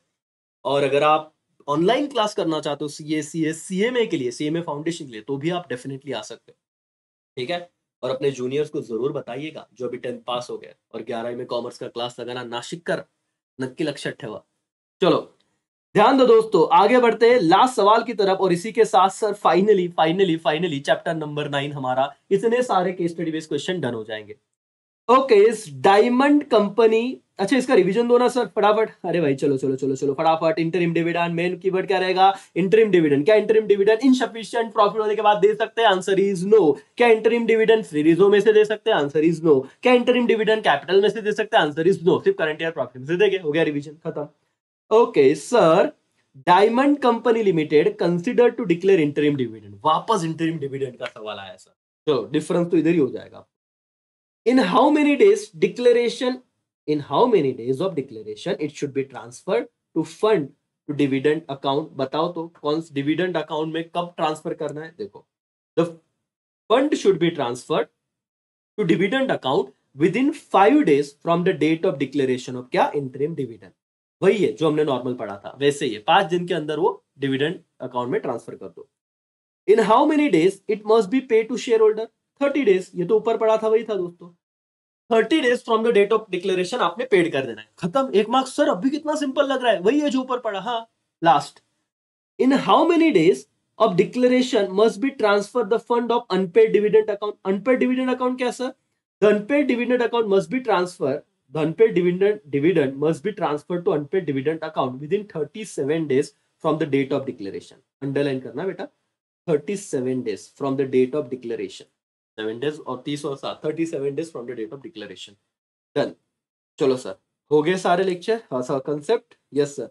हाँ फाइनली सर, चैन की सांस लो। आपने टोटल बेटा 10 क्वेश्चन कर लिए, एकदम टेंशन नहीं sir. 10 case study based question, और अब ज्यादा भी बड़े नहीं रहेंगे, मतलब डिपॉजिटरी कर लो उसमें 5 है सर, और ये हुआ तो मैं आपको बताऊं कि 6, 7, 8 में से तो कुछ है ही नहीं। तो अगर कोई कहे केस स्टडी बेस्ड क्वेश्चन हुए क्या, तो बोलना हाँ 5 चैप्टर के बाकी, 1 से 5। वो भी मैंने कुछ 2-2 क्वेश्चन डाले थे पहले, वो भी मैं करवा के दूंगा, टेंशन मत लो। लेकिन आपको एंड तक बैठना है। क्या आप रेडी हो सब? बोलो यस और नो। क्या आगे पढ़ाओ कि नहीं? हाँ या ना? सर हाँ यार पढ़ा दो, चलो पढ़ लेंगे मालिक, एवरीबॉडी पढ़ लेंगे सर, लड़ेंगे एवरीवन, चलो। डिपॉजिटरी सिस्टम का फिफ्थ, सर डिपॉजिटरी सिस्टम पता है ना क्या होता है दोस्तों? जब हमारा फिजिकल फॉर्म ऑफ शेयर हुआ करता था फिजिकल फॉर्म में, तो उसके लिमिटेशन थे। वो चोरी हो सकता था, फट सकता था, है ना? बहुत सारी चीजें थी फिजिकल फॉर्म के, बहुत सारे लिमिटेशन थे। तो इसीलिए हमने डिसाइड किया कि शेयर को क्या करेंगे, इलेक्ट्रॉनिक फॉर्म में कन्वर्ट करेंगे, उसे डीमैटेरियलाइजेशन कहते हैं, बराबर ना? हाँ सर। और उसी के साथ दोस्तों ये जो इलेक्ट्रॉनिक फॉर्म ऑफ सिक्योरिटी संभाल के रखने की जिम्मेदारी है, वो किसके पास होता है? डिपॉजिटरी सिस्टम के पास। डिपॉजिटरी सिस्टम के पास। वो डिपॉजिटरी एक्ट है 1996, अगर आपको याद आ रहा होगा तो, है ना? वैसे वाली बात। हाँ सर, चलो नौवा चैप्टर तो 9 10 11 12 खत्म, 6 7 8 में से है नहीं, तो 6 से 12 बोल दो, डन हो गए केस स्टडी बेस्ड क्वेश्चन। 1 2 5 रहेंगे, फिर दो क्वेश्चन है, ज्यादा डील नहीं है, ज्यादा बड़ी बात नहीं है सर। चलो भाई और बहनों, आ जाते हैं चैप्टर नंबर 9, क्वेश्चन नंबर 1। सब लोग यहाँ पे ध्यान देंगे और कंप्लीट कर लेंगे सर ये वाला सवाल। Mister Z hold 100 share of peculiar company limited in physical mode. कौन से मोड में बेटा? फिजिकल मोड में शेयर है उसके पास, ठीक है। And wish to convert the same in electronic mode. Bhavna समझी क्या तुमको क्या सवाल था? और ऐसे सवाल आएंगे तो चैप्टर 9 से रहेंगे कि फिजिकल फॉर्म में सिक्योरिटी है, उसे कहां पे कन्वर्ट करना है? इलेक्ट्रॉनिक मोड में। तो बताइए कैसे करें, या फिर सवाल देखते हैं। Mister Z hold saving bank account in CFDS bank limited. Can he deposit his share in this account for demat? Answer is no. Mister Z can not deposit his share in his bank account for demat. Sir bank account में थोड़ी ना डाल देगा, उसे separate से demat, वो DP के पास जाना पड़ेगा, डीमर्टलाइजेशन का प्रोसेस कराना पड़ेगा एंड सो ऑन, तो बैंक अकाउंट में नहीं डाल सकता। ठीक है, दूसरा सवाल। What type of account he need for the same? तो आपको केस स्टडी बेस में पूछा जाएगा। देखो ओसी तो भी एक टाइम सिंपल था, एसपी में बहुत ज्यादा कंसेप्चुअल तुमको क्लैरिटी चाहिए। उन्होंने बोला ठीक है बैंक में नहीं डाल सकते, तो बताओ कौन से टाइप का अकाउंट में डालेंगे। देखो, a demat account is required for converting physical share into क्या? Electronic holding. तो कौन सा अकाउंट? डीमैट अकाउंट ओपन करें। Demat account is required for converting physical share into electronic holding. फिर, is it the RBI which will be custodian of the share for of Mr. Z after dematting? क्या RBI के पास रहता है क्या? नहीं sir, हमने तो देखा था ना डिपॉजिटरी सिस्टम होता है। Yes, no, RBI will not be custodian of the share of Mr. Z. The depository मतलब NSDL और CDSL। क्या बेटा? NSDL और CDSL will be the custodian of share of Mr. Z for क्या बेटा? डीमैटिंग। चलो सर रिवीजन करा के दो सर, सवाल क्या था जरा बताइए और टेक्स्ट बुक में आइए और लिखिए। मिस्टर जेड के पास 100 शेयर है, क्या उसके बैंक अकाउंट में वो डाल सकता? Answer is no. तो कहां पे कौन सा अकाउंट ओपन करना पड़ेगा? डीमैट अकाउंट, ठीक है, इलेक्ट्रॉनिक फॉर्म में उसे कन्वर्ट करने के लिए। और तीसरा सवाल, क्या आरबीआई कस्टडियन रहेगा? नहीं सर, आरबीआई नहीं, कस्टडियन कौन है? डिपॉजिटरी खुद है। ये जवाब लिखिएगा, NSDL CDSL will be the custodian of share of mister Z. Done हो गया दोस्तों? मेरे साथ बोलो यस और नो। हाँ सर, मोटिवेशन बना के रखिए दोस्तों। ठीक है, 11वां क्वेश्चन आपने, 11वां क्या 12वां क्वेश्चन आपने डन कर दिया है। और इसी के साथ आप लोग टेक्स्ट बुक में भी लिखिए तो आपको बिल्कुल कॉन्फिडेंस आ जाएगा। डन? Yes sir. चलो आगे बढ़ेंगे भाई और बहनों और आ जाते हैं नेक्स्ट क्वेश्चन की तरफ। क्या है? Mister R hold 100 share of peculiar company limited in demat mode. ठीक है सर, डीमैट मोड में है। आगे क्या? पहला सवाल, he want to transfer 1 share each to his wife, daughter and son. Can he do so? क्या वो कर सकता है? क्या उसे ट्रांसफर करना है एक शेयर उसकी वाइफ को, एक उसके बच्चे को, एक उसकी बेटी को। तो he can transfer 1 share each to his wife, daughter and son if they also have demat account। अगर उनके पास डीमैट अकाउंट है तो ही वो ट्रांसफर कर सकता है। तो आंसर लिखना यस, बट सब्जेक्ट टू उन तीनों के पास क्या चाहिए? डीमैट अकाउंट चाहिए। इतना लिख देना। कौन सा अकाउंट चाहिए बेटा? Demat account. जम गया? इतना सिंपल था। आगे, does he need to submit DRF और DIS if he want to transfer his share? दोस्तों तो समझिए, DRF is a demat requisition form. Underline कीजिए इसका full form, demat requisition form. The share held by Mr. R is already in DMAT form. So he has to submit DIS, that is delivery instruction slip, to transfer his share to his family। आधी जनता को तो ये पता ही नहीं था और 1 marks का सवाल आता। और सर हम लोग तो ऐसे ना डिपेंडेंट की तरह बोलते पीछे, तुला येतंय का, ये तुला येतंय काय, क्या है डीआरएफ डीआईएस, साला पहली बार पढ़ा। तो डीआरएफ क्या होता है बेटा, डीमैट रिक्विजिशन फॉर्म। और ऑलरेडी आर के पास तो डीमैट फॉर्म में ही शेयर थे, तो डीआरएफ भरना पड़ेगा क्या, आंसर इज नो।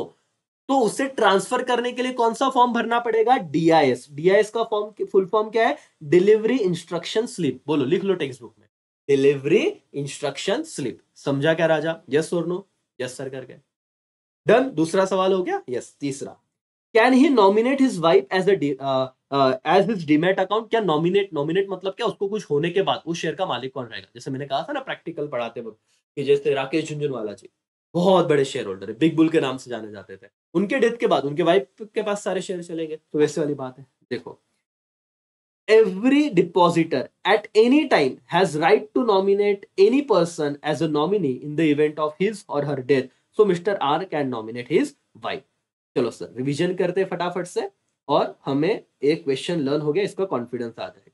तो अगर आपको पूछा, एक बंदा है जिसके पास 100 शेयर है डीमैट फॉर्म में, तो ऑलरेडी बताया हुआ है। पहला सवाल, उसे वाइफ, डॉटर और सन को ट्रांसफर करने कर सकते हैं, आप बोलना यस, सब्जेक्ट उनके पास क्या होना चाहिए, डीमैट अकाउंट होना चाहिए। दूसरा, डीआरएफ फॉर्म बनेगा या डीआईएस, तो डीआरएफ नहीं भरेगा, क्योंकि डीमैट रिक्विजिशन फॉर्म ऑलरेडी वो डीमैटलाइजेशन करते वक्त भरते, इसका तो ऑलरेडी डीमैट में, तो इसलिए वो नहीं भरेगा।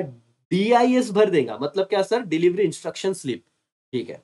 फिर क्या वो नॉमिनेट कर सकता है, answer is yes, any time वो नॉमिनेट कर सकता है, आफ्टर द डेट वो शेयर उनको चले जाएंगे। खत्म सर, दो केस स्टडी बेस्ड क्वेश्चन इस चैप्टर के, वेरी नाइस। चलो भाई और बहन, आते हैं हम नेक्स्ट सवाल पे। हे ढोकलो, सर उम्मीद जगाओ, मोटिवेट रहो, सोना नहीं है, टेक्स्ट बुक लेके बैठो, बहुत बड़ी लड़ाई है सर, हार नहीं सकते, है ना, बहुत उम्मीदें है। चलो सबकी उम्मीदें पूरी करेंगे, अपनी खुद की पूरी करेंगे उम्मीदें सर। तीसरा सवाल, चलो इसका पहले स्क्रीनशॉट खींचना है, खींच लो फटाफट से। ओके, चलो हो गया क्या बेटा, ले लिया स्क्रीनशॉट, यस और नो, यस सर। दोस्तों नेक्स्ट सवाल की तरफ आते हैं, बहुत ही सिंपल सा सवाल है, ध्यान दीजिएगा, मेरे साथ ही हो जाएगा और टेक्स्ट बुक में आप मार्क करते रहिएगा। चलो सर, सवाल है, mister Z wish to open demat account in her name. ठीक है, सॉरी मिसेस जेड है, ठीक है। ये जो बहन है, इनको डीमैट अकाउंट ओपन करना है, ठीक है। तो पहला सवाल आपको पूछा जा रहा है 1 मार्क्स के लिए, can she open demat to going Mumbai office to NSDL. ये डायरेक्ट डिपॉजिटरी के पास जाना चाहिए क्या, नहीं सर। आपको अगर डीमैट अकाउंट ओपन करना है, आप जीरोदा के पास कर लीजिए, एंजल वन के पास कर लीजिए, आप स्टॉक के पास कर लिया, वो शून्य क्या है उसके पास, तो सर बहुत सारे डीपी के पास जाइए ना, डिपॉजिटरी के पास जाने की जरूरत नहीं आपको। तो आंसर क्या है, नो। ये जो जी बेन है, जी मैडम है, can not open demat account by going to Mumbai office of NSDL या फिर सीडीएसएल जो भी है। एनएसडीएल ये क्या है, डिपॉजिटरी है, ठीक है, which is like central bank. जैसे हम लोग क्या करते हैं, आरबीआई में अकाउंट नहीं ओपन करते हम लोग, हमारा बैंक ऑफ महाराष्ट्र है, एसबीआई कमर्शियल बैंक में ओपन करते हैं, वैसे ही तो डिपॉजिटरी ये मेन है, सेंट्रल बैंक जैसा, आरबीआई जैसा है, तो वहां पे कोई नहीं जा सकता। She has to open demat account by with क्या, डिपॉजिटरी पार्टिसिपेंट। डीपी के पास वो डीमैट अकाउंट ओपन कर सकती है। डीपी मतलब समझा बेटा, शेर खान, जीरोदा, एंजल वन, इसे कहते हैं डीपी। ठीक है, 1 मार्क्स आपका हो गया। क्या सबको समझा है, एनएसडीएल के पास जाने की जरूरत है क्या, नहीं, कहाँ पे जाएंगी, डीपी के पास, ठीक है। इज शी रिक्वायर्ड टू पे opening account and maintenance, it's maintenance, क्या पैसा देने की जरूरत है क्या, यस। जो जेड मैडम है, हैज टू पे opening account and maintenance for availing service of DP. DP के सर्विस लेने के लिए उन्हें उतना पैसा मेंटेनेंस फीस देना पड़ेगा, यस सर। ओके, लास्ट सवाल क्या है, ये है, does she have to send the share to respective company for dematting. क्या कंपनी के पास शेयर भेजने की जरूरत है सर, नो। सर देखिए, answer is no. She does not have to send the share to respective company for dematting. She has to send the physical share certificate and demat requisition form in क्या बेटा, triplicate to DP. अब ये क्या है sir, ये मैं आपको बताता हूँ कि उनके पास सपोज फिजिकल फॉर्म में शेयर हो गया और उन्हें कन्वर्ट करना है इलेक्ट्रॉनिक फॉर्म में, तो कहाँ पे भेजना है, तो उन्होंने क्या करना है, she has to send the physical share certificate and demat requisition form, DRF. ये याद रखना, 1 मार्क्स के लिए सवाल बनेगा कि जब आपको physical form of share electronic form में कन्वर्ट करने हैं, तो आपको एक फॉर्म भरना पड़ता है, उस फॉर्म को क्या कहते हैं, डीआरएफ। क्या बेटा, DRF, that is demat requisition form. और कितने में रहेगा, ट्रिप्लीकेट मोड में रहेगा, ठीक है, 3 कॉपी रहेगी उसकी, दीपू को 3 कॉपी देना है, ठीक है। चलो हो गया सर, यस। तो ये क्वेश्चन भी आपका डन हो गया दोस्तों। आते हैं नेक्स्ट, और आई थिंक सो और 2 क्वेश्चन बचे क्या इसके? ठीक है, क्वेश्चन बढ़ गए शायद से। हाँ, चलो ये वाला क्वेश्चन पढ़ो, इसका स्क्रीनशॉट लो फटाफट से पढ़ने से पहले। ओके, ले लिया बेटा स्क्रीनशॉट एवरीवन? चलो सर, ये क्वेश्चन क्या है जरा ध्यान से समझना, मैं आपको पहले बता देता हूँ। दोस्तों, एक व्यक्ति के पास फिजिकल फॉर्म में शेयर है, ठीक है?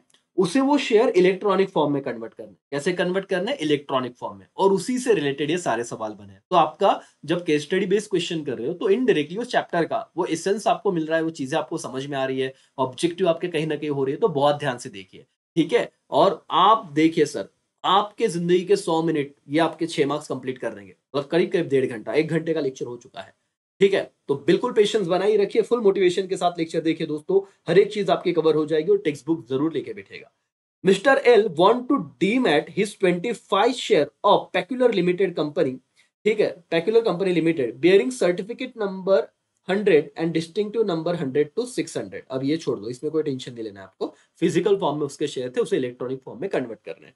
पहला सवाल आपको पूछा जा रहा है, which form he is required to fill as return request to DP, ठीक है? फिजिकल फॉर्म में को इलेक्ट्रॉनिक फॉर्म में कन्वर्ट करना है, तो कौन सा फॉर्म भरना पड़ेगा डीपी के बाद? अभी अभी तो हमने पढ़ा था डीआरएफ, कुछ तो याद आ रहा है? ये देखो, mister L has to fill demat requisition form, DRF इतना लिखा तो भी चलेगा, as return request to DP. बोलो मिस्टर एल को क्या भरना पड़ेगा? Demat requisition form, DRF, as return request to क्या बेटा? डीपी। पहले सवाल का जवाब मिला क्या? यस और नो?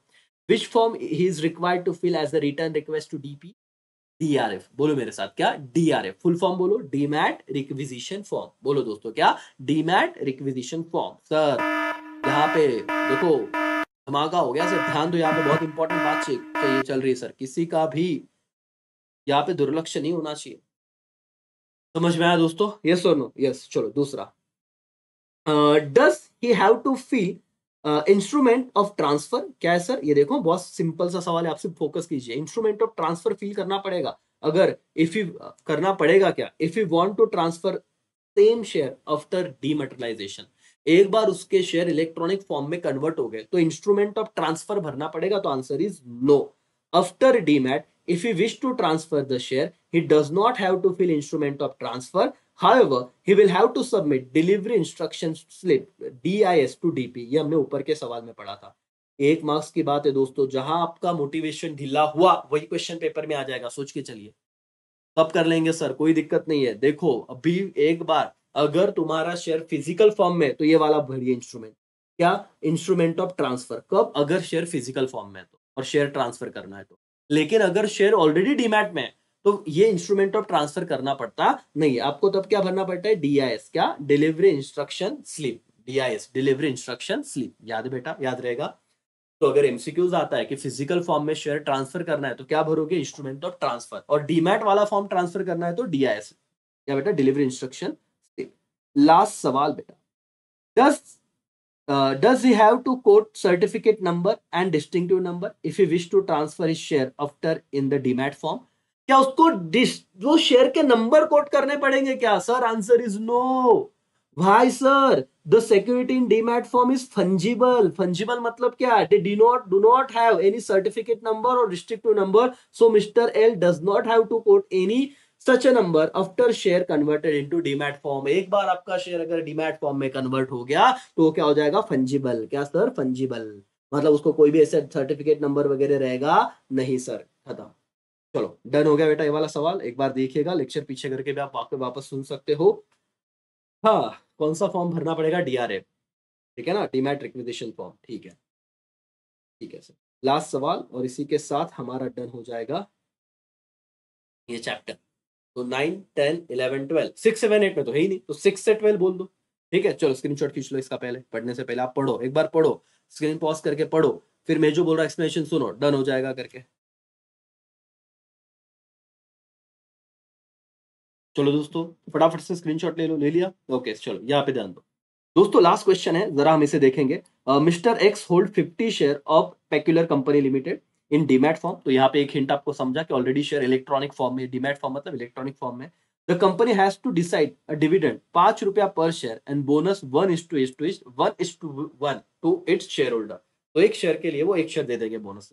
सवाल क्या है, how will mister S gate dividend. तो ये जो एस है जिसके पास 50 शेयर थे, आपको पूछा गया है 1 मार्क्स के लिए सवाल, तो उसको डिविडेंड कैसे मिलेगा बताओ। तो दोस्तों आपको क्या करना है, देखो, under depository system the account of investor is automatically credited in case of corporate action। कि अगर कोई भी डिविडेंड डिक्लेयर हुआ, कोई भी उनको बोनस मिला, तो डिपॉजिटरी के सिस्टम के अंडर ये जो अकाउंट है इन्वेस्टर का, वो ऑटोमेटिकली क्या हो जाता है, क्रेडिट हो जाता है। So mister S will get his dividend through depository in his bank account which is link with the depository. तो इसे कुछ करना नहीं पड़ेगा। How will mister S get his dividend, sir उसको तो कोई दिक्कत है ही नहीं ना। क्यों सर, क्योंकि ये सब डिपॉजिटरी करता है, डिपॉजिटरी सिस्टम। वो ऑटोमेटिकली जो कॉर्पोरेट एक्शन हो रहे हैं, मतलब डिविडेंड वगैरह मिल रहा है, डायरेक्ट क्या हो जाता है, क्रेडिट हो जाता है, उसके बैंक पे आ जाता, तो ऐसे होगा। ठीक है। Will he get bonus share in physical और डीमैट। अभी सिंपल सी बात है ना sir, since mister S hold share in demat form, the bonus share also will be received in form of क्या बेटा, demat, in demat form, and will be directly credited to his demat account. Simple सी बात है, ये एक marks तो एकदम simple है, अगर आप डरो ना तो। और सर डर रहे थे क्योंकि चैप्टर किया नहीं, केस स्टडी कब करेंगे, टाइम नहीं मिल रहा है, 1-2 घंटा मेरे साथ बैठो सब खत्म हो जाता सर। अभी तो कितना टाइम बाकी है। Yes sir, last question, who is entitle, अधिकारी, who is entitle to dividend and bonus, mister S और द डिपॉजिटरी। किसको मिलेगा डिविडेंड, मिस्टर एस को या इस एनएसडीएल डिपॉजिटरी को। Mister S is the beneficial owner and hence he is entitle to dividend, जिसके जिसके शेयर है उसको ही मिलेगा, उसको क्या को मिलेगा, डिपॉजिटरी को। खत्म। कितना कॉमन सेंस था सर, एक बार पढ़ो, लेकिन छोड़ के जाओगे तो लिखते नहीं आएगा। 6 में से 6 मार्क्स चाहिए मेरे को। बताओ कैसे डिविडेंड मिलेगा, डायरेक्टली, क्योंकि लिंक होता है तो डायरेक्ट क्रेडिट होता है जो भी कॉर्पोरेट एक्शन होता है। क्या बोनस शेयर फिजिकल या डीमैट, डीमैट में तो डीमैट में ही मिलेगा। कौन इंटाइटल होगा डिविडेंड, मिस्टर एस की डिपॉजिटरी, इंटाइटल मतलब अधिकारी, मिस्टर एस है क्योंकि वही ओनर था, दैट्स ऑल। मालिक, भाई और बहनों, एक्स्ट्रा क्वेश्चन वो करने की जरूरत नहीं है। हाँ, कब से चिल्ला रहा हूँ, फायदा हो रहा है क्या, कर रहे हो ना दोस्तों, आपके लिए सारी मेहनत है और आप डिजर्व करते हो।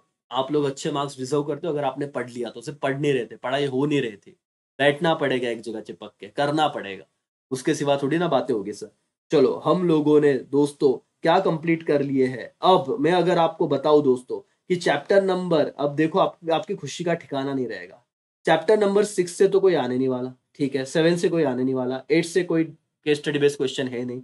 Chapter number 9, chapter number 10, chapter number 11, chapter number 12, दोस्तों इतने चैप्टर हमारे हो चुके हैं। हाँ सर, हो चुके हैं। अब कितना पेशेंस हमें रखना है, बस आपको इन 5 चैप्टर के ये गिन चुन के 10-12 क्वेश्चन और कर लेने हैं, और इसी के साथ आप लोगों का ये वन शॉट वीडियो खत्म हो जाएगा। इफ यू वांट कि ब्रेक लेना आप लो, मैं रुकने वाला नहीं हूं दोस्तों, मेरी गाड़ी तो चलती रहेगी, क्योंकि आपके लिए मेहनत करनी है और बहुत करनी है, क्योंकि मुझे आप लोगों पे भरोसा है कि आप बहुत अच्छे से करोगे अगर आपको भी प्रॉपर गाइड करेगा तो क्या मैं चैप्टर नंबर 5 पे जाऊं क्या इसी के साथ, यस और नो। मुझे तो लग रहा था सर ये जो लेक्चर है रिमेनिंग वो मैं आपको पार्ट 2 में दूं, लेकिन नहीं सर, पार्ट 2 मिलता नहीं बाद में फिर, है ना, पार्ट 2 देखना होता नहीं, और मैंने छोड़ दिया तो तुम तो छोड़ ही दोगे। तो सर इसी के साथ हम लोग चौथा पांचवा चैप्टर करेंगे, और सर पांचवे के बाद तीसरा, फिर चौथा, तीसरा, पांचवा, चौथा, तीसरा, दूसरा, पहला, डन सर, खत्म। सोचेंगे करेंगे नहीं, करना चालू करो, अपने आप हो जाएगा। सोच सोच के तो हम जनवरी भी खत्म कर देंगे सर, होगा नहीं लेकिन, है ना। दोस्तों वीडियो पसंद आ रहा है, हाँ, मेहनत समझ में आ रही है, तो आपका एक लाइक, आपका एक सब्सक्राइब, आपके दोस्तों के साथ शेयर, जितने भी ग्रुप है डेफिनेटली कर दीजिए। अब बात सबके पढ़ाई की है, इंडिविजुअल क्लास कोई चीज मायने नहीं रखता। आपको बेनिफिट हो रहा है, अपने दोस्तों तक पहुंचाइए, है ना। Yes sir. मेरे भाई और बहनों, चैप्टर नंबर 5 डिपॉजिट के पास आएंगे हम। डिपॉजिट क्या होता है जरा बताओ। सर डिपॉजिट में ना हमको पता है, डिपॉजिटर कंपनी के क्रेडिटर होते हैं। मिनिमम हम 6 महीने के लिए डिपॉजिट के पैसे कंपनी ले सकती है। मैक्सिमम 36 मंथ्स के लिए, ये जो बोल रहा हूँ इंपॉर्टेंट सवाल है, मैक्सिमम 36 मंथ्स के लिए हम लोग कंपनी से पैसे ले सकते हैं। हम लोग डिमांड डिपॉजिट नहीं ले सकते, है ना। हम दो चीजें होती है, एक सर्कुलर और एक एडवर्टीजमेंट। बताओ सर्कुलर कब इशू किया जाता है दोस्तों। सर्कुलर दोस्तों तब इशू किया जाता है जब कंपनी डिपॉजिट के पैसे अपने मेंबर्स से लेती है। ये ऑब्जेक्टिव के लिए लिख लो। दो चीजें इशू होती है, एक सर्कुलर और एक एडवर्टीजमेंट। लिख लो बेटा, बोनस सही है केस स्टडी में। सर्कुलर कब इशू होता है? जब मेंबर्स से पैसे लिए जाते हैं, मेंबर्स, रिलेटिव वगैरह। एडवर्टीजमेंट कब करते हैं? जब पब्लिक से डिपॉजिट इशू होता है। सर्कुलर का मोड क्या है? आप स्पीड पोस्ट कर दो, ईमेल कर दो, चलेगा। लेकिन एडवर्टीजमेंट का मोड क्या है? एक जो एकदम फेमस न्यूज़पेपर है उसमें ऐड देना होता है। साथ में ही दोस्तों आपको वर्नाक्युलर लैंग्वेज, मतलब जो वहां की लोकल लैंग्वेज है जहाँ पे आपका रजिस्टर ऑफिस है कंपनी का, उधर भी आपको एडवर्टीजमेंट करना पड़ता है, एंड सो ऑन। ठीक है, अच्छा खासा चैप्टर है, इसके छोटे से सवाल है वो हम कर लेंगे। एक बार स्क्रीनशॉट खींच लो, चलो फटाफट से। ओके, तो ले लिया दोस्तों स्क्रीनशॉट? यस और नो? Yes sir.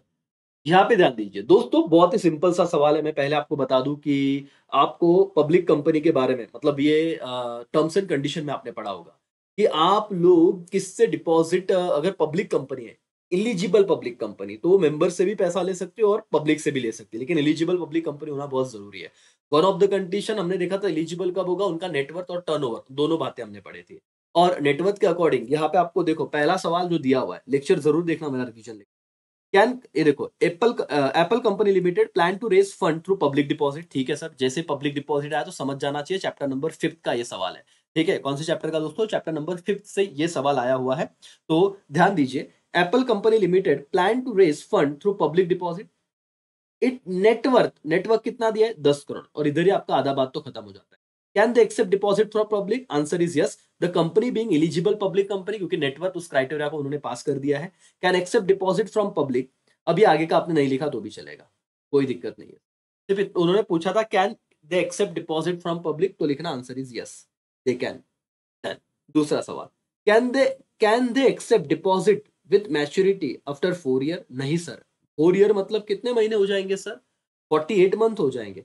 हमने तो कहा कि मैक्सिमम कितने मंथ के लिए डिपॉजिट एक्सेप्ट होती है? 36 मंथ। 36 मतलब क्या? 3 साल। तो आप लोग उतने ही पीरियड के लिए लोगों से डिपॉजिट ले सकते हो जितना लॉ ने अलाउ किया, और मैक्सिमम कितना है बेटा? 3 ईयर्स, मतलब 36 मंथ। तो यहाँ पे देखो गेम क्या हुआ, उन्होंने ईयर में पूछा, तो बच्चे यस लिख के आएंगे, तो आंसर इज नो, 4 ईयर के लिए वो नहीं एक्सेप्ट कर सकते, no. As the maximum period for which the deposit can be accepted is 36 month, मतलब कि 3 साल। They can not accept deposit which mature after 4 year, इसलिए वो एक्सेप्ट नहीं कर सकते। सिंपल था दोस्तों। देखो ये सवाल तो बहुत आसान हो रहा है, समझ में आ रहा है? यस और नो? यस सर करके। दूसरा, Apple company limited should issue deposit receipt. अच्छा ये था, with in what period should company issue deposit receipt? तो पहले समझ लो दोस्तों, 21 डेज है आंसर, लेकिन समझ लो ये है क्या, क्योंकि वो समझना भी तो जरूरी है। जब हम शेयर लेते हैं तो शेयर पे कंपनी क्या इशू करती है? Share certificate. क्या इशू करती है बेटा? Share certificate. वो प्रूफ होता है ना कि आप कंपनी के शेयर होल्डर हो। वैसे ही अगर आपने डिपॉजिट लिया है लोगों से, डिपॉजिट, तो उसका प्रूफ के तौर पे हम क्या देते हैं? डीआर देते हैं। डीआर मतलब डिपॉजिट रिसीट। बोलो डीआर मतलब क्या बेटा? Deposit receipt. कितने दिनों के अंदर देना है? With in 21 days. Apple company limited should issue deposit receipt to the depositor within 21 days from the date of receipt of deposit money और रियलाइजेशन ऑफ चेक। जिस दिन डिपॉजिट मनी मिला उससे 21 डे के अंदर हमें डीआर मतलब deposit receipt issue करना है। क्या ये 3 सवाल मेरे साथ लर्न हुए क्या आपके? बोलो यस और नो, हाँ या ना। सर बताओ, क्या इसका नेटवर्क का कंडीशन इसने सेटिस्फाई किया? यस। तो पब्लिक, एलिजिबल पब्लिक कंपनी, हाँ, तो एलिजिबल पब्लिक कंपनी पब्लिक से पैसा ले सकती है, आंसर इज यस, डिपॉजिट के तौर पे। 4 साल नहीं, मैक्सिमम 36 मंथ। और कितने दिनों के अंदर, what time period should company deposit receipt issue करेगी डिपॉजिटर को? From the date of receipt, वो अमाउंट आने से कितने, 21 दिन में उन्होंने दे देना चाहिए। Done sir. ओके दोस्तों, नेक्स्ट क्वेश्चन ले लो स्क्रीन।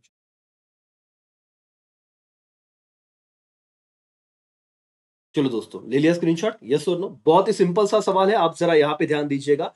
यहाँ पे क्लियरली आपको कह दिया गया है क्या, कि एबीसी लिमिटेड, ये जो एबीसी कंपनी लिमिटेड है, ये इलिजिबल पब्लिक कंपनी है। दोस्तों मैं आपको कह दूं, जब इलिजिबल पब्लिक कंपनी नाम आएगा तो याद रखना वो कंपनी डिपॉजिट पब्लिक से भी एक्सेप्ट कर सकती है और मेंबर से भी। मैं क्या बता रहा हूं, इलिजिबल पब्लिक कंपनी पब्लिक से भी डिपॉजिट एक्सेप्ट कर सकती है और मेंबर से भी। ये दिमाग में घुसा क्या? यस। और पब्लिक कंपनी रहा तो सर, इलिजिबल पब्लिक कंपनी नहीं है तो सिर्फ पब्लिक है, तो क्या वो सिर्फ मेंबर से डिपॉजिट एक्सेप्ट करेगी? समझ में आ रहा है क्या? दो लोगों से हम पैसा ले सकते हैं, एक मेंबर और एक पब्लिक। जैसे प्राइवेट कंपनी, ये समझो जिन्होंने चैप्टर नहीं पढ़ा है, प्राइवेट कंपनी सिर्फ और सिर्फ मेंबर्स से ही डिपॉजिट एक्सेप्ट कर सकती है। प्राइवेट कंपनी कभी भी पब्लिक से डिपॉजिट एक्सेप्ट नहीं कर सकती। ये रूल है, लिख लीजिए।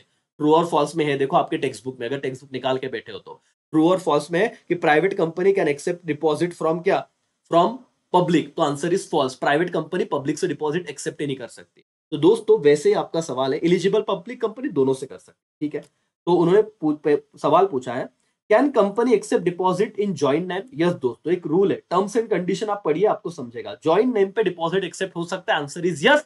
लेकिन मैक्सिमम कितने जॉइंट नेम होने चाहिए, मतलब 3 से ज्यादा नहीं होने चाहिए, ऐसी वाली बात है। Yes, company can accept deposit in joint name of depositor but not more than 3 names. Maximum 3 नाम ही चाहिए और ज्यादा नहीं चाहिए करके उससे, ठीक है। ओके, दूसरा सवाल, can company accept deposit from member? अभी तो आपने बोला sir eligible public company public से भी ले सकती है, हाँ, लेकिन मैंने ये भी तो कहा मेंबर से भी ले सकते हैं। तो answer is yes, ABC company limited being eligible public company can accept deposit from member. बस इतना ही लिखो, आगे का नहीं लिखा तो भी चले। ओके, तीसरा सवाल, can company issue secure deposit? तो yes sir, company secured unsecured दोनों डिपॉजिट इश्यू कर सकती है। लेकिन इस 1 मार्क्स के सवाल में दोस्तों आपको ऑब्जेक्टिव भी कवर होगा, ध्यान से सुनिएगा। सिक्योर डिपॉजिट अगर इशू किया तो कंपनी को चार्ज क्रिएट करना पड़ता है। क्या क्रिएट करना पड़ता है? Charge. Yes, company can issue secure deposit और एबीसी कंपनी, जो भी कंपनी है सर, पब्लिक कंपनी, अगर सिक्योर डिपॉजिट इशू कर रही तो उसे क्या करना पड़ेगा? चार्ज क्रिएट करना पड़ेगा। कौन से असेट पे? टेंजिबल। टेंजिबल समझते हैं ना, जिसे हम देख सकते हैं, छू सकते हैं, महसूस कर सकते हैं। With in 30 days of acceptance of deposit. तो ये आंसर आता है। चार्ज कितने दिन के अंदर करना है? 30 दिन के अंदर। चलो बोलो मेरे दोस्तों, समझ लो, इसी से साथ मेरे साथ लर्न कर लो। क्या public eligible public company secure deposit दे सकती? यस, दे सकती है। लेकिन सिक्योर डिपॉजिट इशू करने के बाद क्या क्रिएट करना है? चार्ज क्रिएट करना है।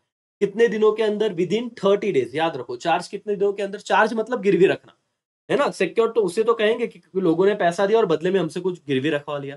तो चार्ज क्रिएट होता है टेंजिबल असेट, मतलब बिल्डिंग हो गया, मशीनरी हो गया, उस पे वो गिरवी रखा जाएगा। कितने दिनों के अंदर? 30 दिनों के अंदर, डेट ऑफ एक्सेप्टेंस, ठीक है।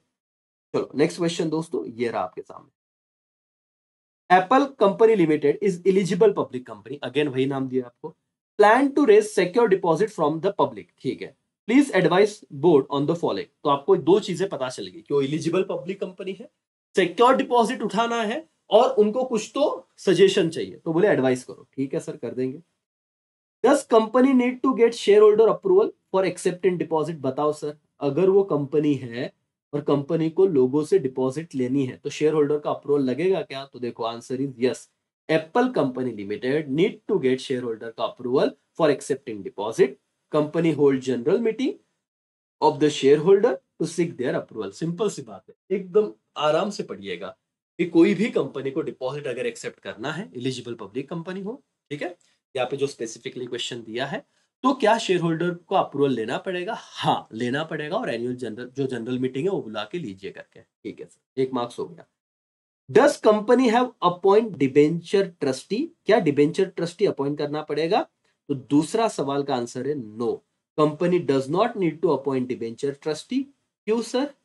However, when issuing secure deposit, eligible company and public company have to appoint one or more deposit trustee। देखो क्या बोला है सर उन्होंने, सवाल देखना। इन्होंने आपको कंफ्यूज करने के लिए यहाँ पे आप ध्यान से देखो, ढोक लो, टेक्स्ट बुक है ना, वहां पे अंडरलाइन करो, डिबेंचर वर्ड यूज किया है। हम तो दिमाग बंद करके ना पढ़ रहे, तो डिबेंचर वर्ड दिखा ही नहीं। डिपॉजिट ट्रस्टी अपॉइंट करेंगे ना, चैप्टर क्या चल रहा है? डिपॉजिट का, तो ये चलेगा, ये थोड़ी करना पड़ेगा। और क्वेश्चन देखो क्या था, डिबेंचर ट्रस्टी है, समझो, इसीलिए आपका आंसर क्या आया? नो, करने की जरूरत नहीं है करके। समझ में आया क्या? यस और नो? यस सर करके। Does company have to appoint debenture trustee? No sir, company does not need to appoint debenture trustee. However, when issuing secure deposit, eligible public company and public company have to appoint one or more, क्या appoint करने पड़ेंगे? Deposit trustee. The trust to protect interest of depositor. ये क्यों होते हैं पता है deposit trustee बेटा? क्योंकि जो डिपॉजिटर है वो स्मॉल अमाउंट रखते हैं, बहुत छोटे लोग होते हैं वो, तो उनका ट्रस्ट नहीं हिलना चाहिए, उनके साथ धोखा नहीं होना चाहिए, इसीलिए हम लोग ये वाला डिपॉजिट ट्रस्टी अपॉइंट करते हैं। Deposit trustee, not debenture trustee, ठीक है। Last question, with in what period should the company create charge on it asset? अभी अभी आपने पढ़ा है, बोलो कितने दिनों के अंदर चार्ज क्रिएट करना पड़ेगा? With in 30 days. Yes sir, The company has to create charge on its tangible asset within 30 days of acceptance of deposit. The charge is created an amount not less than amount of deposit. जितना deposit लिया उससे कम charge होना नहीं चाहिए. Simple सी बात थी sir. बार बार ये चीजें रिपीट हो रही है आपके सामने. कोई दिक्कत सर? नहीं. चलो लास्ट क्वेश्चन और उसके बाद हमारा ये चैप्टर भी डन हो जाएगा. फिर थोड़ा ब्रेक लेंगे सर 1 मिनट का. ओके. और फिर आगे ही चैप्टर करेंगे. 2 घंटा तो सर टारगेट है कि कम तो होना ही नहीं और एक साथ खत्म करने, वन शॉट डन कर देने सारी चीजें. ठीक है, जो इंपॉर्टेंट है. चलो sir. Sun private limited company want to raise fund through deposit. अच्छा सर, एक कंपनी है लेकिन कौन सी कंपनी है? प्राइवेट. यहाँ पे पढ़िएगा दोस्तों, कौन सी कंपनी है? प्राइवेट. आईएमपी इस चैप्टर से आता ही आता है case study. Sun private limited company want to raise fund through deposit. पहला, can the company accept deposit from public. तो दोस्तों जैसे आपने प्राइवेट पढ़ा यहाँ पे वर्ड, तो आपको समझना चाहिए प्राइवेट कंपनी पब्लिक से डिपॉजिट एक्सेप्ट नहीं कर सकती. No, Sun private limited being a private company can not raise capital from public. A private company can accept deposits from its member, director and relative. उनसे वो ले सकते हैं, member से, डायरेक्टर से, रिलेटिव से, लेकिन वो पब्लिक से कैपिटल नहीं रेज कर सकते. ठीक है. दूसरा सवाल, which document should company issue to invite deposit. बोलो तो मैंने आपको बताया था सर्क्यूलर की एडवर्टीजमेंट. अगर मेंबर से वो ले रहे पैसा तो कंपनी शुड इशू सर्क्यूलर. समझा क्या बेटा? To invite deposit. समझा ना लॉजिक? समझा? एडवर्टीजमेंट नहीं करेंगे, अपने ही लोग भी सर्क्यूलर दे दो. ठीक है.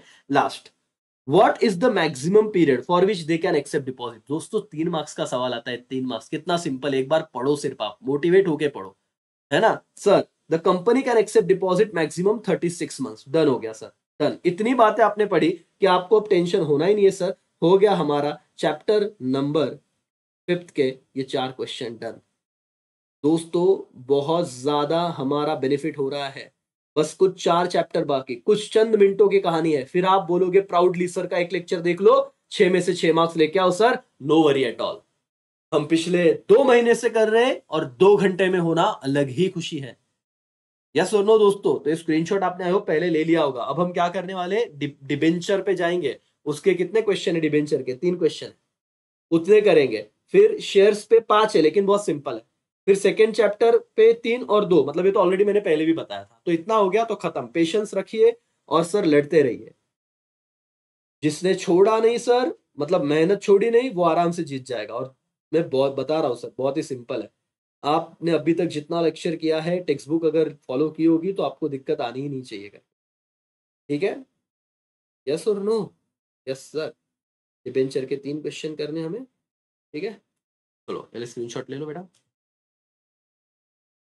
ओके डन दोस्तों, ले लिया स्क्रीनशॉट. ठीक है. चलो यहाँ पे ध्यान दो दोस्तों. सिंपल सा सवाल है. चैप्टर नंबर 3 डिबेंचर से, chapter number 4 issue of debenture से रिलेटेड है दोस्तों. बहुत ही सिंपल सा क्वेश्चन. अब तक अब यहाँ पे यहाँ तक आ चुके हो तो आगे की चीज भी हो ही जाएगी. चलो इश्यू ऑफ डिबेंचर पे हम बात करते हैं दोस्तों. पहले तो आपको बता दो, क्या कंपनी को डिबेंचर ट्रस्टी का अपॉइंट करना पड़ता है अगर कंपनी मोर देन 500 पीपल्स है. ठीक है. डिबेंचर, अच्छा डिबेंचर क्या होता है बताओ तो. सर डिबेंचर लाइक जैसे शेयर होल्डर कैसे कंपनी में पैसे इन्वेस्ट करते थे शेयर खरीद के, वैसे ही डिबेंचर होल्डर भी कंपनी में पैसा इन्वेस्ट कर रहे हैं. लेकिन उनको कोई मेंबरशिप नहीं चाहिए. वो क्रेडिटर होते हैं कंपनी के. कौन होते हैं बेटा? क्रेडिटर. तो डिबेंचर का मतलब समझो पहले. डिबेंचर होल्डर कंपनी के क्या होते हैं? क्रेडिटर. और इन्हें बदले में जो रिटर्न मिलता है वो डिविडेंड मिलता है कि इंटरेस्ट? Very good. इन्हें जो रिटर्न मिलता है उसे कहते हैं इंटरेस्ट. क्या कहते हैं बेटा? इंटरेस्ट. तो ये समझा? Yes sir. अब समझो कि उन्होंने क्या कहा है, पहले तो देख लो. पहला सवाल मैं आपको पूरा अच्छी तरीके से करवा के देता हूं. Rose limited company proposed to issue debenture to the public to raise fund. After discussion with the board of director, they have to decide. उन्होंने कौन से डिबेंचर इशू करने को डिसाइड किया है. देखो, उन्हें सिक्योर डिबेंचर इशू करना है, रिडीमेबल डिबेंचर इशू करना है, नॉन कन्वर्टेबल इशू करना है with the tenure of 10 year. 10 साल के लिए उन्हें इशू करना है. Please advise board on the following matter. बहुत सिंपल से सवाल है बेटा, एक एक मार्क्स के. पहला सवाल है, अगर आपने नहीं भी पढ़ा रहेगा चैप्टर तो ध्यान से समझिएगा कि should the company appoint debenture trustee. क्या कंपनी को डिबेंचर ट्रस्टी अपॉइंट करना है? अच्छा आपको नहीं पता तो ध्यान से यहाँ पे सुनिए, पढ़ लीजिए, ध्यान में आ जाएगा चीज. Yes, company should appoint debenture trustee. This is because if company issue prospectus और इनवाइट मोर देन 500 पीपल. अगर कंपनी ने प्रोस्पेक्टस इशू किया या 500 से ज्यादा लोगों को इनवाइट किया, इधर पब्लिक या member, company has to appoint one और मोर डिबेंचर ट्रस्टी. तो कंपनी को डिबेंचर ट्रस्टी अपॉइंट करना पड़ेगा. चलो मेरे साथ वापस बोलो और लर्न करो. अगर कंपनी प्रोस्पेक्टस इशू कर रहा है या 500 से ज्यादा मेंबर को वो इनवाइट कर रहा है, मेंबर या पब्लिक जो भी है, तो कंपनी को डिबेंचर ट्रस्टी अपॉइंट करना पड़ेगा, वन और मोर। ठीक है। दूसरा सवाल, should company create charge on asset? Yes, अगर सिक्योर डिबेंचर इशू कर रहे हैं तो गिरवी कुछ तो लगना पड़ेगा, देना पड़ेगा उनको। यस, देखो दोस्तों क्या है। Okay, yes, since the company issuing secure debenture it should create charge on asset. एक मार्क्स डन हो गया, तो 2 मार्क्स खत्म तुम्हारे। यस और no? Yes. Can tenure of debenture less than 10 year? क्या कोई डिबेंचर का टेन्योर, टेन्योर का मतलब होता है टाइम पीरियड, क्या कोई भी डिबेंचर 10 साल से कम टाइम पीरियड के लिए हम इशू कर सकते हैं क्या, ये आपका सवाल है। तो yes sir, yes, the tenure of debenture can be less than 10 year, all secure debenture should be redeem with in 10 year from the date of issue. तो ये अंडरलाइन कीजिए बेटा, सारे के सारे जो सिक्योर डिबेंचर होता है, सिक्योर मतलब जिसके अगेंस्ट कोई सिक्योरिटी रखी है, कितने दिनों के अंदर रिडीम करना पड़ेगा? 10 year from the date of issue. समझ में आ रहा है? यस और नो? Yes sir, correct. तो दोस्तों बहुत ही इंपॉर्टेंट चीज आप पढ़ रहे हो। ओके, सो आई होप यहाँ तक क्लियर है। डन डना डन, हाँ या ना? चलो बताओ तो भाई, डिबेंचर ट्रस्टी अपॉइंट कब करना पड़ेगा? जब उन्होंने प्रोस्पेक्टस इशू किया है, 5 से ज्यादा मेंबर या क्या बेटा इनको बुलाया हुआ है, क्या करके? मेंबर या तो आपके जो पब्लिक है। उसके बाद चार्ज क्रिएट कर सकते हैं। यस, चार्ज क्रिएट करना पड़ेगा सिक्योर डिबेंचर, और 10 साल के कम भी हम इशू कर सकते हैं करके, रिडीम कर सकते हैं। रिडीम का मतलब क्या सर? पैसा वापस करना। रिडीम का मतलब पैसा वापस करना, अगर किसी को ना पता हो तो। रिडीम का मतलब पैसा वापस करना। यस। दूसरा सवाल दोस्तों बहुत ही सिंपल सा सवाल है, जरा स्क्रीनशॉट इसका ले लीजिएगा फटाफट से। ले लिया दोस्तों स्क्रीनशॉट? यस और नो? यस सर करके। चलो ध्यान दीजिए, बहुत ही सिंपल सा सवाल, 1 मिनट में हो जाएगा अपना ये सवाल। देखो दोस्तों, क्या कहा है, एक वॉयलेट लिमिटेड कंपनी का नाम है, वो प्लान कर रही है कि 10 करोड़ रुपया इशू ऑफ डिबेंचर, याद रखना ये यहां से आपको समझ जाएगा कौन से चैप्टर से है। डिबेंचर इशू करके वो पैसा रेस करना चाहते हैं। Board of director has some query, उन्हें कुछ सवाल है। पहला सवाल, can company issue unsecured debenture? तो आंसर इज यस सर। कोई जैसे डिपॉजिट था ना, वैसे ये भी दोस्तों, कंपनी अनसिक्योर्ड डिबेंचर इशू कर सकती है, तो यस, कंपनी अनसिक्योर्ड डिबेंचर भी इशू कर सकती है। डन हो गया।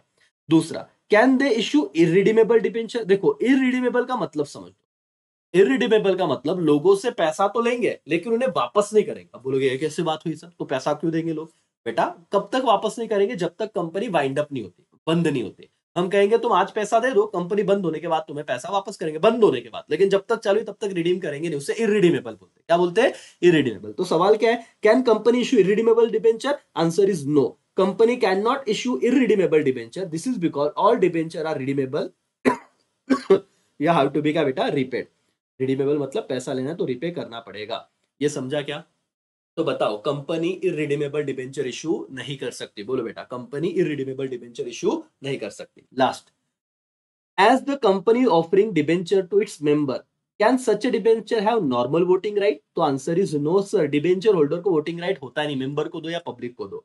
No, company can not issue debenture with voting right, hence debenture offer to member can not have normal voting right. खत्म हो गया सर, समझा आपको? क्या कंपनी अनसिक्योर्ड डिबेंचर इशू कर सकती है? यस। क्या company irredeemable debenture? No. Irredeemable मतलब क्या? पैसा पे नहीं करेंगे, ऐसा तो नहीं कर सकते, रिडीमेबल ही देंगे। यस, तो इरिडीमेबल नहीं दे सकते। और क्या वोटिंग राइट मिलेगा? Answer is no. खत्म हो गया दोस्तों। आपके सामने सवाल आ रहा है तीसरा, और इसी के साथ टेंशन खत्म हो जाएगा। ना पढ़िए, फटाफट से स्क्रीनशॉट निकाल लीजिए। ओके, ले ले बेटा स्क्रीनशॉट। चलो यहाँ पे ध्यान दो, बहुत सिंपल से 3 सवाल है। अगेन 1 से 2 मिनट में कंप्लीट करने की कोशिश करेंगे दोस्तों। डिबेंचर से रिलेटेड सवाल है, तो मैं आपको पहले ये पढ़ा के समझा देता हूँ। टेक्स्ट बुक में आइए, एक साथ वो कर लीजिए दोस्तों, क्योंकि आप लोगों के 6 मार्क्स डन हो गए और बहुत ज्यादा वैल्यूबल ये 6 गारंटी के साथ मिल रहे हैं सर। ले लीजिए। DS's financial plan to raise 10 crore by issuing secure debenture. उनका प्लान क्या है, कितने करोड़ इशू करना है? 10 करोड़ रुपया मार्केट से उन्हें लेना है। क्या इशू करके? डिबेंचर इशू करके। ठीक है, secured non convertible debenture issue करके 10 करोड़ लेना है। However, secured and non convertible. However, as per the article of association. Article of association मतलब क्या बेटा? दो बहुत इंपॉर्टेंट डॉक्यूमेंट होते हैं। एक होता है MOA, मेमोरेंडम ऑफ एसोसिएशन, और एक होता है AOA, that is article of association. Company को इन सबको फॉलो करना पड़ता है, मतलब आर्टिकल ऑफ एसोसिएशन को मानना पड़ता है, उसके बिना चीजें चलती नहीं। तो आर्टिकल ऑफ एसोसिएशन में क्या बताया हुआ है? However, as per the article of association the board of director have authority only to raise 5 crore. समझा? तो उनके डॉक्यूमेंट में क्या लिखा है कंपनी के? वो 5 करोड़ इशू, मतलब 5 करोड़ रुपया ले सकते हैं। They are also consider whether to go for private placement or making public offer. Please advise on the following. तो बताओ, इनको नीचे दिए गए मुद्दों पे बताओ, एक एक मार्क्स के 3 सवाल है। पहला, what can be the maximum tenure of debenture to be issue. देखो टेन्योर मतलब टाइम पीरियड, कौन सा डिबेंचर इशू कर रहे थे, स्टार्टिंग में बोला था सिक्योर्ड डिबेंचर। देखो बेटा, कौन सा debenture, secured and non convertible. तो कितने पीरियड तक वो टेन्योर क्या रहेगा, टाइम पीरियड। तो answer is the company can issue debenture for maximum tenure of 10 year, 10 साल। Why, because all secured debenture should be redeem with in 10 year from the date of issue. याद रखना, बार बार बोल रहा हूं कि अगर कंपनी ने सिक्योर डिबेंचर दिया है तो 10 साल के अंदर उसे रिडीम करना ही पड़ेगा, रीपे करना ही पड़ेगा। तो मैक्सिमम टेन्योर कितना हो गया, 10 साल। दूसरा, is the propose issue with in the borrowing power of the board. क्या वो 10 करोड़ लेना चाहते हैं, वो उनके लिमिट में है क्या, पावर में है क्या। आंसर इज नो, क्योंकि बोरिंग पावर तो कितना दिया है, 5 crore. No, as the article of association authorize the board to raise capital only up to कितना करोड़ बेटा, 5 crore. The propose issue is not with in the borrowing power. कितना सिंपल था sir, आप सिर्फ समझिए, कॉन्फिडेंस रखिए कि आप लिख सकते हो। बच्चे डायरेक्ट छोड़ के आते हैं, बोले तो वाचलंच नाही, खूप अवघड असतं केस स्टडी एसपीचं। काय अवघड नसतं, इजी है कि नहीं। यस सुनो बेटा, यस। तो याद रखना कि कितना सिंपल सा सवाल था, लिमिट से बाहर है। यस सर, तो that's why it is not authorized. Okay, with in what period should company issue debenture certificate. देखो शेयर सर्टिफिकेट देखा हमने, डिपॉजिटरी रिसीट देखा, तो डिबेंचर सर्टिफिकेट कब तक इशू करना है। The company has to issue debenture certificate with in 6 months. कितने महीने के अंदर, 6 months from the allotment of debenture. From the allotment of what बेटा, debenture. Okay, 6 months from the date of allotment of debenture. क्या ये तीनों सवाल हो गए, हाँ या ना, बताओ जरा, रिवीजन करा के दो बेटा। Debenture, secure debenture maximum tenure क्या होगा, बोलो एवरीबॉडी, 10 ईयर्स, उसके अंदर रिडीम करना पड़ेगा।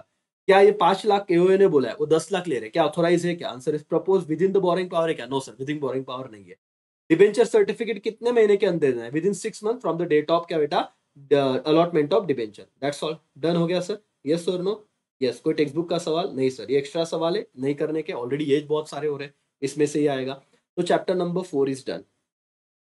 Chapter number 4 is also done sir. खुशियां मनाइए, झूमिए, नाचिए सर, मेहनत करोगे। जो बच्चा डटा है, अभी भी देख रहा है लेक्चर, किसको लगता है कि इतना बड़ा लेक्चर देखे, नहीं ना सर, इच्छा थोड़ी ना, मजा थोड़ी आ रहा है इतना बड़ा लेक्चर देखने में, लेकिन जो मिल रहा है हमें जो मेहनत हो रही है हमारी, फायदा तो हो रहा है कि नहीं।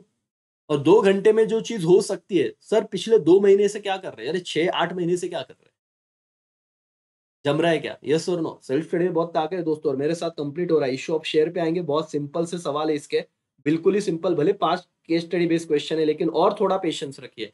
तीसरा चैप्टर डन, फिर दूसरे और पहले में तो सर है ही कुछ नहीं, बहुत सिंपल सा, तो मैंने ऑलरेडी पहले भी करवा दिया आपको, उसके वीडियो तो मिल भी जाएगा आपको, लेकिन पेशेंस रखिए।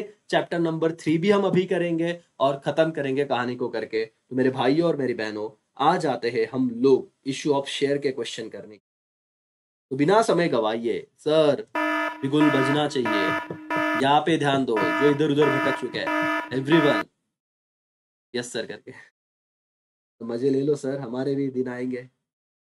यस सर, ये मैंने डिस्कस भी किए थे। आप टेक्स्ट बुक आइए, यहाँ पे थोड़ा ब्लर दिख रहा है, टेक्स्ट बुक पे आइए। मैंने आपको कहा था बहुत सिंपल सा सवाल है, टेक्स्ट बुक में आप फॉलो कीजिए।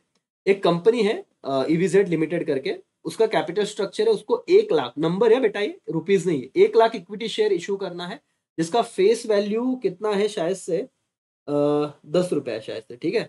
Each the company has to offer public 40,000 equity share, and out of this public subscribe 30,000 equity share, ठीक है। उन्होंने देखो, अभी उनका मैक्सिमम लिमिट कितना बेटा, ऑथोराइज कितने शेयर को इशू कर सकते, 1 lakh.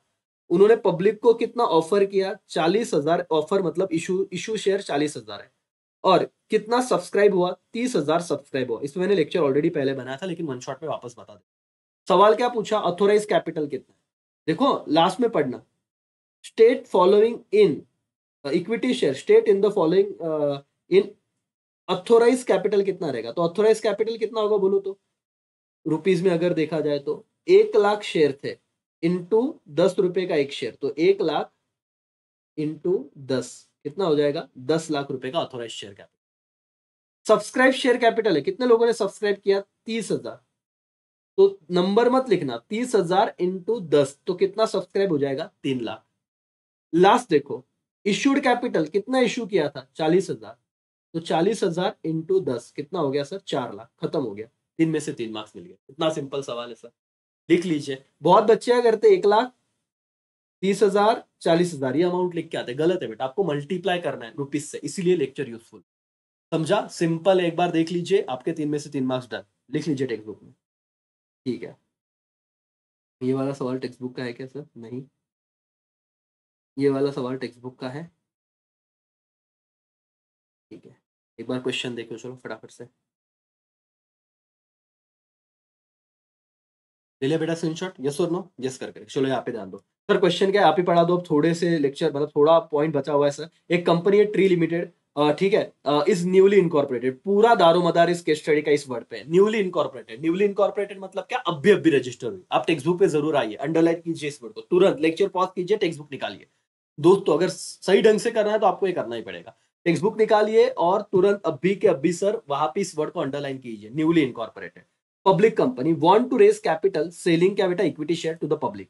The board of director considering the option for this advise the following। ठीक है, आपको कुछ सवाल के जवाब देना है। 1 मार्क्स का पहला सवाल, What should company offer, IPO की FPO? ऑलरेडी मैंने बताया, IPO मतलब इनिशियल पब्लिक ऑफर, FPO मतलब फर्दर पब्लिक ऑफर। मेरे भाई और मेरी बहनों, न्यूली इनकॉर्पोरेटेड अभी अभी तो जन्म हुआ है, तो क्या इशू करेगी? IPO, that's all. Free company limited is newly incorporated company, that's why should issue क्या? IPO, इनिशियल पब्लिक ऑफर, खत्म। Can the company offer bonus share or raise its capital? Answer is no, big no. Why sir? क्योंकि bonus share तो किसे दिए जाते हैं? Bonus share are fully paid share issued free of cost to existing equity share holder. और company तो नई नई बनी है, और नई नई कंपनी बनी तो उसके एग्जिस्टिंग इक्विटी शेयर होल्डर हो गए क्या बेटा? नहीं, अब तो बनेंगे, अभी जो आईपीओ देने के बाद जो आएंगे तो, ठीक है। ये जो कंपनी है, the company can not raise capital offering bonus share, because वो कंपनी तो नई कंपनी, उसके ऑलरेडी कोई इक्विटी शेयर होल्डर नहीं है। तो लिखोगे क्या? ये कंपनी बोनस शेयर नहीं दे सकती क्योंकि न्यूली इनकॉर्पोरेटेड है, और बोनस शेयर तो एग्जिस्टिंग शेयर होल्डर को दिया जाता है। तीसरा सवाल, can company enter into under writing agreement? Answer is yes. What is under writing agreement बेटा? देखो, company can enter into under writing agreement with under writer bye paying them commission. तो company क्या करती है? एक ऑर्गेनाइजेशन को appoint करती है, उन्हें कमीशन देती है, और उनका काम क्या होता है? कंपनी के सेल को सब्सक्राइब करवा के देना, बेच के देना। और वो, क्योंकि सेबी के बहुत सारे रूल्स रहते हैं, तो इतना याद रखो। Can company enter into under writing agreement? तो बोलना yes, company can enter into under writing agreement, और अंडर राइटर को कमीशन देंगे, दैट्स ऑल। खत्म हो गया sir, done done are done, कोई दिक्कत नहीं सर। चलो ये वाला एक क्वेश्चन है जो आपको वापस से एक बार पढ़ना है, स्क्रीनशॉट निकालना है फटाफट से। दोस्तों ले लिया स्क्रीनशॉट, पढ़ लिया दोस्तों क्वेश्चन को? चलो यहाँ पे ध्यान दो, क्या सवाल है सर? सिल्वर लिमिटेड, ये जो कंपनी है वो recently come out with the public offer through FPO. FPO मतलब क्या बेटा? फर्दर पब्लिक ऑफर, मतलब वो ऑलरेडी रजिस्टर्ड कंपनी है, उसने एफपीओ इशू किया, ठीक है। There issue was over subscribe. ये शब्द जिन्हें नहीं समझता है, तो ओवर सब्सक्राइब मतलब इन्होंने 100 शेयर अगर इशू किए तो सामने वालों ने 200 शेयर के लिए अप्लाई कर दिया, तो इसको ओवर सब्सक्रिप्शन बोलते हैं, ठीक है।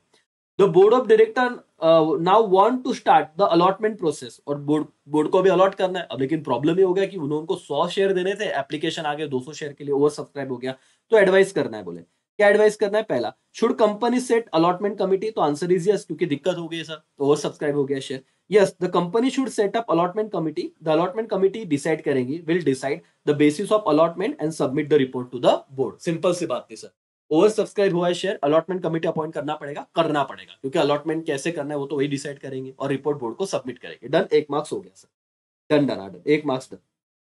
How should the company is informed applicant to whom the company allotting share? तो दोस्तों उन लोगों ने अप्लाई किया, 100 को ही देना है, तो मुझे बताओ, मतलब एक अजम्पशन के हिसाब से बोल रहा हूँ, जैसे तो एक बंदा भी सारे शेयर ना कि अप्लाई कर सकता है, लेकिन आपको समझे इसलिए, तो जिनके शेयर अलॉट हो चुके हैं उनको कैसे समझेगा? सिंपल सी बात है, उनको हम लोग भेज देंगे सर अलॉटमेंट का जो भी लेटर है।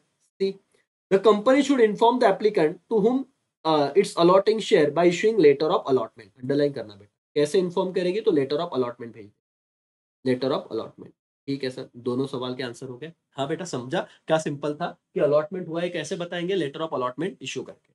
फिर with in what period should company issue share certificate? अब देखो शेयर थे तो शेयर सर्टिफिकेट, देखो डिबेंचर सर्टिफिकेट हमने 6 महीना देखा, शेयर सर्टिफिकेट का क्या सीन है? लिखते जाओ साइड में, नोट करते जाओ, तो आपका ऑब्जेक्टिव डन हो जाए। The company should issue share certificate within 2 months from the date of allotment of share, underline करना, within 2 months from the date of allotment of share. Done हो गया दोस्तों, यस और no. Last question चौथा, फिर पांचवा done कर लेंगे, ये क्वेश्चन एक्स्ट्रा एक्स्ट्रा मिल रहा है तो ज्यादा ही हो रहा है। ठीक है, पढ़ो चलो फटाफट से। चलो ये क्वेश्चन समझा ना राजा, वापस अलॉटमेंट कमेटी कमेटी बनानी पड़ेगी, अलॉटमेंट लेटर देके हम इन्फॉर्म करेंगे और कितने महीने, 2 महीने के अंदर शेयर सर्टिफिकेट देना है करके, with in how many months, 2 months करके। ठीक है, ये वाला एक सवाल है, वापस से एक बार पढ़ लीजिए, स्क्रीनशॉट निकाल लीजिए, इंपॉर्टेंट है। ओके दोस्तों, ले लिया स्क्रीनशॉट, पढ़ लिया आपने क्वेश्चन, सर इतने जल्दी कौन पढ़ता है, स्क्रीनशॉट तो भी लेके रखो। सर सवाल क्या है जरा ध्यान से समझिएगा। एक कंपनी है रेड ट्यूब लिमिटेड करके, उसने क्या किया है, उसके जो शेयर होल्डर है उनसे डिमांड किया है कि वो बैलेंस अमाउंट पेड कर दे, जो अनपेड है करके, कितना, 20 रुपया, 100 रुपए का शेयर था, 80 रुपया उसने दिया रहेगा, तो 20 रुपया अभी भी क्या था बेटा, अनपेड था। तो अनपेड था तो कंपनी बोल रही है भाई दे दो, हमारा पैसा दे दो करके, चलो। तो अब सवाल ये है कि बताओ कि क्या सिचुएशन रहेगी, क्या हम करेंगे करके। ठीक है, विद इन स्पेसिफाइड टाइम, तो उन्होंने, company has to send letter asking share holder to pay the money to its banker with in the specified time. ठीक है, पहला सवाल 1 मार्क्स के लिए आपके सामने आ रहा है। Are the share holder liable to pay 20 for the share held by them, क्या वो 20 रुपए बचे वो देना पड़ेगा, लाइबिलिटी है शेयर होल्डर का। Yes sir, the unpaid amount on partly paid up share is liability of the share holder and thus shareholder are liable to pay 20 rupees to the for the share held by them. कितना simple था यार, क्यों learn कर। क्या share holder की liability है जो 20 रुपया नहीं दिया, हाँ सर है, पढ़ लिया, खत्म, लिख देना 1 मार्क्स का। हो रहा है कि नहीं, यस सारे क्वेश्चन हो रहे हैं सर। दूसरा, name the letter send by company to share holder asking them to pay 20। अब ये नहीं आएगा तुमको अगर पढ़ा नहीं रहेगा तो, कौन सा लेटर भेजे, कौन सा लेटर कंपनी भेजती है वो 20 रुपया मांगने के लिए, तो आंसर इज कॉल लेटर। कौन सा बेटा, कॉल लेटर और नोटिस। ठीक है, खत्म हो गया, कौन सा लेटर भेजेगी, कॉल लेटर। तीसरा सवाल, व्हाट हैपन अगर शेयर होल्डर ने पैसा नहीं दिया, what happen if shareholder fail to pay the money within specified time. अगर स्पेसिफाइड टाइम में पैसा नहीं दिया तो क्या किया जाएगा, सर सिंपल, फोर फीचर। अगर पैसा नहीं दिया तो जब्त कर लेंगे share. The share holder fail to pay money within specified time, then company can forfeit the share, क्या कर लेंगे बेटा, शेयर को फोरफिट कर लिया जाएगा, फोरफिट मतलब जब्त कर लिया जाएगा। तीनों को तीनों बातें समझे आपको, यस और no. Yes sir, share holder की लाइबिलिटी अनपेड अमाउंट देना, कौन सा लेटर भेजेंगे, कॉल लेटर भेजेंगे, और नहीं किया तो क्या हो जाएगा, जब्त हो जाएगा। सिंपल सी बात है दोस्तों, लास्ट क्वेश्चन, और इसी के साथ ये चैप्टर भी डन हो जाएगा, फटाफट से देख लो। ओके चलो दोस्तों, यहाँ पे ध्यान दीजिए, पे अटेंशन, पढ़ लिया आपने क्वेश्चन। दोस्तों, क्या सवाल है जरा ध्यान से पढ़िएगा, बहुत ही सिंपल सा सवाल है, दो में से मतलब ये अगर आप पढ़ के जाओ ना यार तो आपके मार्क्स तो फिक्स है।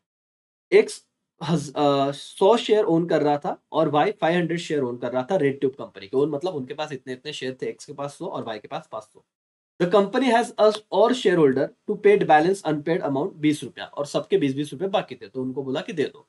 तो एक्स ने तो फुल अमाउंट पे कर दिया जो कंपनी ने दिया, लेकिन भाई ने पूरा अमाउंट पे नहीं किया क्योंकि उसकी फाइनेंशियल कंडीशन अच्छा नहीं था, जैसे आप देख रहे हो, एकदम सिंपल है सर।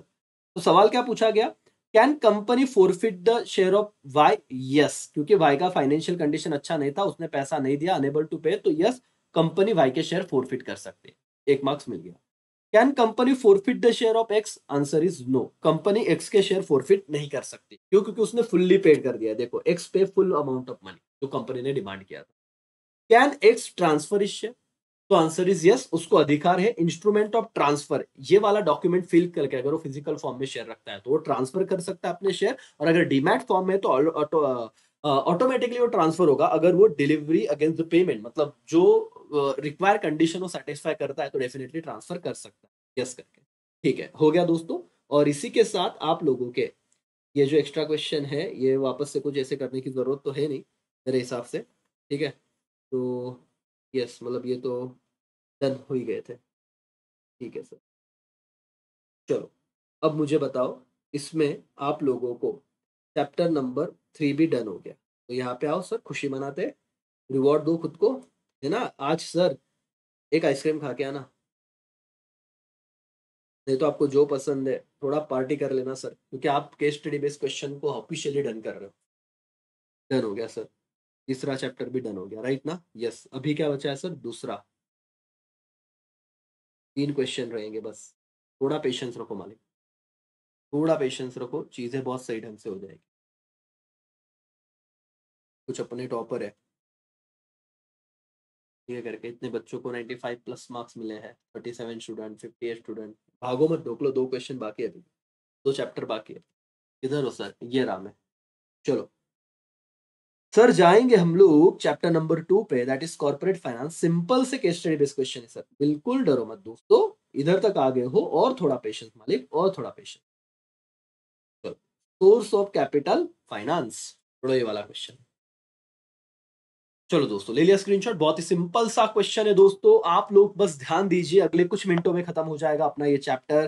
की बैलेंस शीट है Donald company for their 18-19। Equity share 25 lakh है, रिटेन अर्निंग 50 लाख है। क्या सवाल है, क्या कंपनी फाइनेंशियली साउंड है? Answer is yes. इतना पैसा है तो फाइनेंशियली साउंड रहेगी सर, ठीक है करके। दूसरा, can retain earning converted into capital? Yes. कैसे कन्वर्ट होगी सर? हम लोग इस रिटेन अर्निंग को किसके द्वारा इशू करके कन्वर्ट करेंगे? Capital by issuing bonus share. तो आप ये वाला वर्ड लिखना सर, यस, कि हम लोग रिटेन अर्निंग को परमानेंट शेयर कैपिटल में ट्रांसफर करेंगे, कन्वर्ट करेंगे बाय इशूइंग बोनस शेयर। इतना लिखना था आपको। तीसरा, what type of source is retain earning? अब ये चैप्टर नंबर 2 है ही क्या सर? इसमें यही बताया कि इंटरनल एक्सटर्नल सोर्स। तो बताइए रिटेन अर्निंग कौन सा सोर्स है बेटा? इंटरनल सोर्स ऑफ कैपिटल है। ठीक है, बस इतने 3 सवाल के जवाब देने थे, आपको मिल गए 3 मार्क्स। ठीक है, चलो पहला फाइनेंशियली साउंड है, यस। कन्वर्ट कर सकते हैं, हाँ। कैसे? आप बोनस शेयर इशू करके। और कौन सा ये रिटेन अर्निंग कौन सा सोर्स है? तो इंटरनल सोर्स ऑफ फाइनेंस है। डन हो गया सर। चलो दूसरा सवाल फटाफट से स्क्रीनशॉट कीजिए।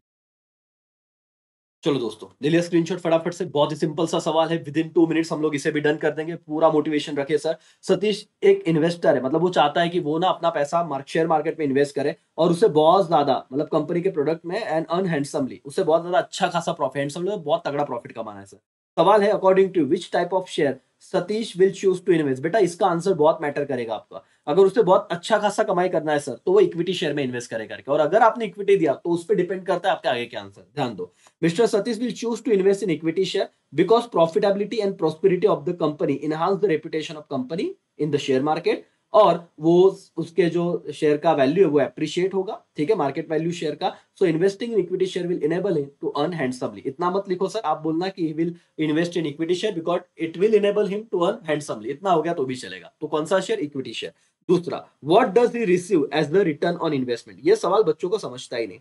सर अगर उसने इक्विटी शेयर में इन्वेस्ट किया तो उसे रिटर्न में क्या मिलेगा? तो आंसर इज डिविडेंड। क्या मिलेगा बेटा? डिविडेंड। रिटर्न में क्या मिलेगा? डिविडेंड। लेकिन इक्विटी पे फ्लक्चुएटिंग डिविडेंड है। फ्लक्चुएटिंग का मतलब कम ज्यादा, प्रॉफिट हुआ तो मिलेगा, नहीं हुआ तो नहीं मिलेगा। लेकिन दोस्तों, प्रेफरेंस शेयर पे डिविडेंड कैसा मिलता है? फिक्स मिलता है करके, अगर प्रॉफिट हुआ तो। ठीक है, यस, ध्यान दो। State any one right, equity share holder का राइट बताओ। तो इक्विटी शेयर क्या कर सकते हैं sir? Right to inspect book, right to transfer share, right to share in profit, right to vote. तो ये सिंपल से आपको एक ही बोला, आपने 3-4 लिख दिया। Right to vote, right to inspection, right to transfer share, ये सारे अधिकार है। खत्म हो गया सर। तो इसका आंसर इक्विटी लिखना। इक्विटी को डिविडेंड मिलता है रिटर्न में, वो फ्लक्चुएटिंग होता है, सो ऑन। दोस्तों आपके सामने तीसरा और आखिरी सवाल ये रहा, पढ़िएगा। ये रहा स्क्रीन। ओके दोस्तों, चलो पढ़ लिया आपने, स्क्रीनशॉट ले लिया। दोस्तों फटाफट से खत्म करेंगे, 2 घंटे के अंदर अपना हो ही जाएगा लेक्चर, क्योंकि ये सिंपल सा सवाल है दोस्तों, ऑलरेडी मैंने पढ़ा भी दिया था। रोहित इंडिविजुअल इन्वेस्टर है, वो अपना फंड सिक्योरिटीज में इन्वेस्ट करना चाहता है। डिपेंड्स ऑन इन्वेस्टमेंट इनकम, वो पूरा का पूरा डिपेंड है, अपना पूरा घर चलता है इन्वेस्टमेंट इनकम पे उसका, and does not want to take any risk. तो बताइए, he is interested in definite, definite मतलब फिक्स रेट ऑफ इनकम उसको चाहिए, सेफ्टी चाहिए, इस प्रिंसिपल पे उसे काम करना है। तो देखो ये कुछ वर्ड आए ना, उसको सर्टेनिटी चाहिए, रिस्क नहीं लेना है, तो कहां पे इन्वेस्ट करेगा? तो आपके जवाब एकदम सिंपल रहेंगे। Name the type of security that mister Rohit will opt for. तो आंसर रहेगा क्या बेटा? Preference share. कहां पे इन्वेस्ट कर देगा वो? Yes, he will invest in the preference share. Why? Because he don't want to take any risk. Safety चाहिए उसे, safety of capital and steady return चाहिए, तो इन्वेस्टमेंट कहां पे करेगा? प्रेफरेंस शेयर में करेगा करके। मैं बोला ठीक है भाई। चलो आगे जाते हैं। What does he receive as a return on investment? तो मैंने कहा था, अगर इक्विटी या प्रेफरेंस कोई भी शेयर में इन्वेस्ट करता है तो रिटर्न क्या मिलेगा? डिविडेंड। लेकिन प्रेफरेंस शेयर में वो क्या हो जाएगा? Fix. He will receive fix rate of dividend as a return of investment. ठीक है सर। तीसरा सवाल, the return on investment which he receive fix और फ्लक्चुएटिंग। अभी अभी मैंने बता दिया, क्योंकि आपने यहाँ पे कहा कि वो प्रेफरेंस शेयर में इन्वेस्ट करेगा, और प्रेफरेंस शेयर पे जो रिटर्न मिलता है वो कैसे मिलता है? फिक्स मिलता है, फ्लक्चुएटिंग नहीं होता। फ्लक्चुएटिंग किस पे होता है बेटा? इक्विटी पे। हो गए तुम्हारे 3 में से 3 मार्क्स। डन, ये रहा तुम्हारा answer, fix and steady. Done हो गया सर। आइए दोस्तों, खुशी मनाइए, खुशी का ठिकाना नहीं है सर, थोड़ा पेशेंस। हम लोग जो एंड तक टिके हुए हैं दोस्तों, सेकेंड चैप्टर डन। 3 हमने केस स्टडी बेस्ड क्वेश्चन कर दिए, शुरुआत करना जरूरी है, पहला कदम उठाना जरूरी है सर। पहुंच गए मंजिल तक, सोचते रहते करना है होना है तो नहीं होता। मेरे को भी तो दर्द हो रहा ना, मैं भी इतना चिल्ला रहा हूँ, आप तो सुन रहे हो। देखो अगर कोई पढ़ रहा है बार बार चिल्ला चिल्ला के 2 घंटे से बात कर रहा है आपके साथ, समझ में आ रहा है दोस्तों। लास्ट 2 क्वेश्चन और ऑफिशियली मेरा ये काम आपके लिए खत्म हो जाएगा और आप भी कॉन्फिडेंस के साथ जी पाओगे फिर। हाँ सर हमने तो कर लिया है करके, पढ़ लिया है करके, ठीक है। चलो टेक्स्ट बुक का सवाल सर, टेक्स्ट बुक भी आप अपने साथ में रखिएगा। यस, ये वाला सवाल आप पढ़िएगा। फिक्स कैपिटल वर्किंग कैपिटल दोनों सवाल बैक टू बैक है, रीड कीजिए। ले लिया दोस्तों स्क्रीनशॉट। ये क्वेश्चन ऑलरेडी मैं आपको पढ़ा चुका था, मतलब जब मैंने बेसिक लेक्चर शुरू किए थे एसपी के, ठीक है। तो आप मुझे बताइए, पहला fix capital versus working capital है, बेसिक बता दो। अगर फिक्स कैपिटल मतलब दोस्तों जो ह्यूज इन्वेस्टमेंट लगता है, ठीक है, बहुत बड़े बड़े ऑर्गेनाइजेशन में मशीनरी लगते हैं, मशीनरी खरीदने के लिए जो पैसा लगता है, it is fix capital. Working capital जो डे टू डे एक्सपेंडिचर है, सैलरी देना, रेंट देना, वगैरह वगैरह वगैरह। अब यहाँ पे देखो, the management of Maharashtra state road transport, तो क्या लगेगा सर, यहाँ पे गाड़ियां लगेंगी बड़ी बड़ी, ठीक है। Corporation want to determine the size of working capital. Being a public utility service provider, will it need less working capital or more? चलो बताओ तो, पब्लिक यूटिलिटी सर्विस प्रोवाइडर है, उसे वर्किंग कैपिटल ज्यादा की कम? बेटा सिंपल सी बात है, ये लोग रेली गाड़ी चला रहे, रोज इनके पास पैसा आ रहा है, रोज टिकट खरीद रहे लोग, तो जिनके पास रूटीन पैसा आता ना रेगुलर, उनको लेस वर्किंग कैपिटल लगता है। देखो, being a public utility service provider, it will have continuous flow of cash, उसके पास रेगुलर पैसा आता है from its customer, and hints it will need less working capital, ठीक है। Being a public utility service provider, will it need more fixed capital? Answer is yes sir, yes लिखो। Why? क्योंकि उसको huge investment करना है, fix asset में गाड़ियां खरीदनी है, hints will need more fix capital. Answer लिखना मोर फिक्स कैपिटल। एंड लास्ट आपको पूछाएगा एक एग्जांपल दीजिए पब्लिक यूटिलिटी सर्विस। दोस्तों मैंने आपको लर्न करवाया था जब सेपरेट लेक्चर बनाया था, क्या है सर, एमएसईबी महाराष्ट्र स्टेट क्या electricity board, MSEB Maharashtra state electricity board. Type कीजिए तो क्या आप लोग जुड़े हो ना, यस और नो? यस सर, डन हो गया। ये सवाल देख लीजिए एक बार। Working capital public utility service को लेस लगेगा, फिक्स कैपिटल ज्यादा लगेगा, और एग्जांपल पब्लिक यूटिलिटी सर्विस का MSEB Maharashtra state electricity board. दोस्तों लास्ट सवाल है, एक बार देख लीजिए फटाफट से। दोस्तों ले लिया स्क्रीनशॉट, बहुत ही सिंपल सा ये सवाल है दोस्तों, और खत्म हो जाएगा 2 घंटे से पहले। हम लोग डन कर देंगे सारे का सारा हमारा केस स्टडी बेस्ड क्वेश्चन। दोस्तों सीधा क्वेश्चन पे आते बिना समय गवाए। Company is planning to enhance इस प्रोडक्शन कैपेसिटी बढ़ानी है और इवेल्युएट करना है possibility of purchase of new machine जिसका कॉस्ट 2 करोड़ रुपया है, और has alternative machinery available on lease basis. या तो वो खरीदेगी नहीं तो लीज बेसिस पे लेगी। पहला सवाल आपके सामने आ रहा है, मेन सवाल देखो, what type of asset is machinery. Machinery कौन से टाइप का असेट है बेटा, सिंपल सी बात है, फिक्स टाइप का असेट है, and fix asset are use for longer period of time in the business, this assets are not meant for resale. अभी आपने पूरा ज्ञान बांट दिया, फिक्स असेट मतलब लॉन्गर पीरियड ऑफ टाइम के लिए यूज होता है और उसे रीसेल के लिए नहीं खरीदा जाता करके। दूसरा, what capital capital use for purchase of machinery is fix capital और वर्किंग कैपिटल। सिंपल सी बात है बेटा, मशीन परचेस करने के लिए बड़ा अमाउंट लगेगा, लॉन्ग टर्म के लिए इन्वेस्ट रहेगा, इसलिए उसे कौन सा कैपिटल कहा जाएगा sir, fix capital refers to capital invested for acquiring which asset, fix asset. Done हो गया।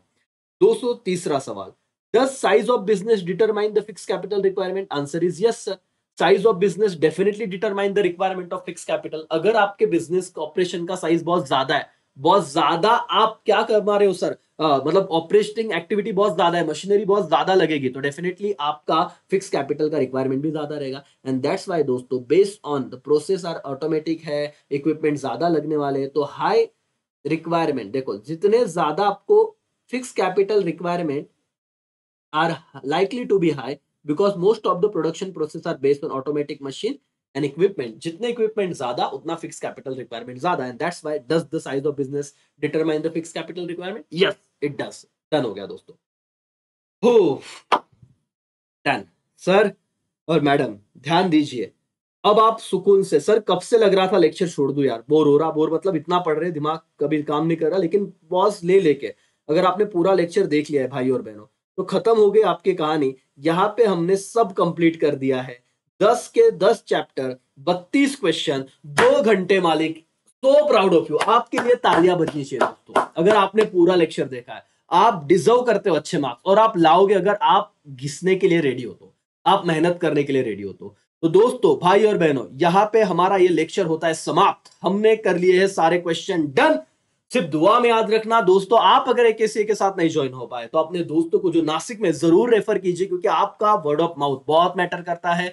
सो डेफिनेटली मेरा पूरा एडवर्टीजमेंट आपके ही भरोसे है दोस्तों, आपके वर्ड ऑफ माउथ से ही लोग आएंगे। वीवाई के कॉलेज के पास अपना क्लास है, तो डेफिनेटली अपने सारे दोस्तों को रेफर कीजिए। सीए में बीकॉम आगे के सारे क्लासेस अपने पास जरूर आइएगा, ऑनलाइन ऑफलाइन दोनों बैचेस है। Thank you so much, bye, take care, Jai Hind, जय भारत।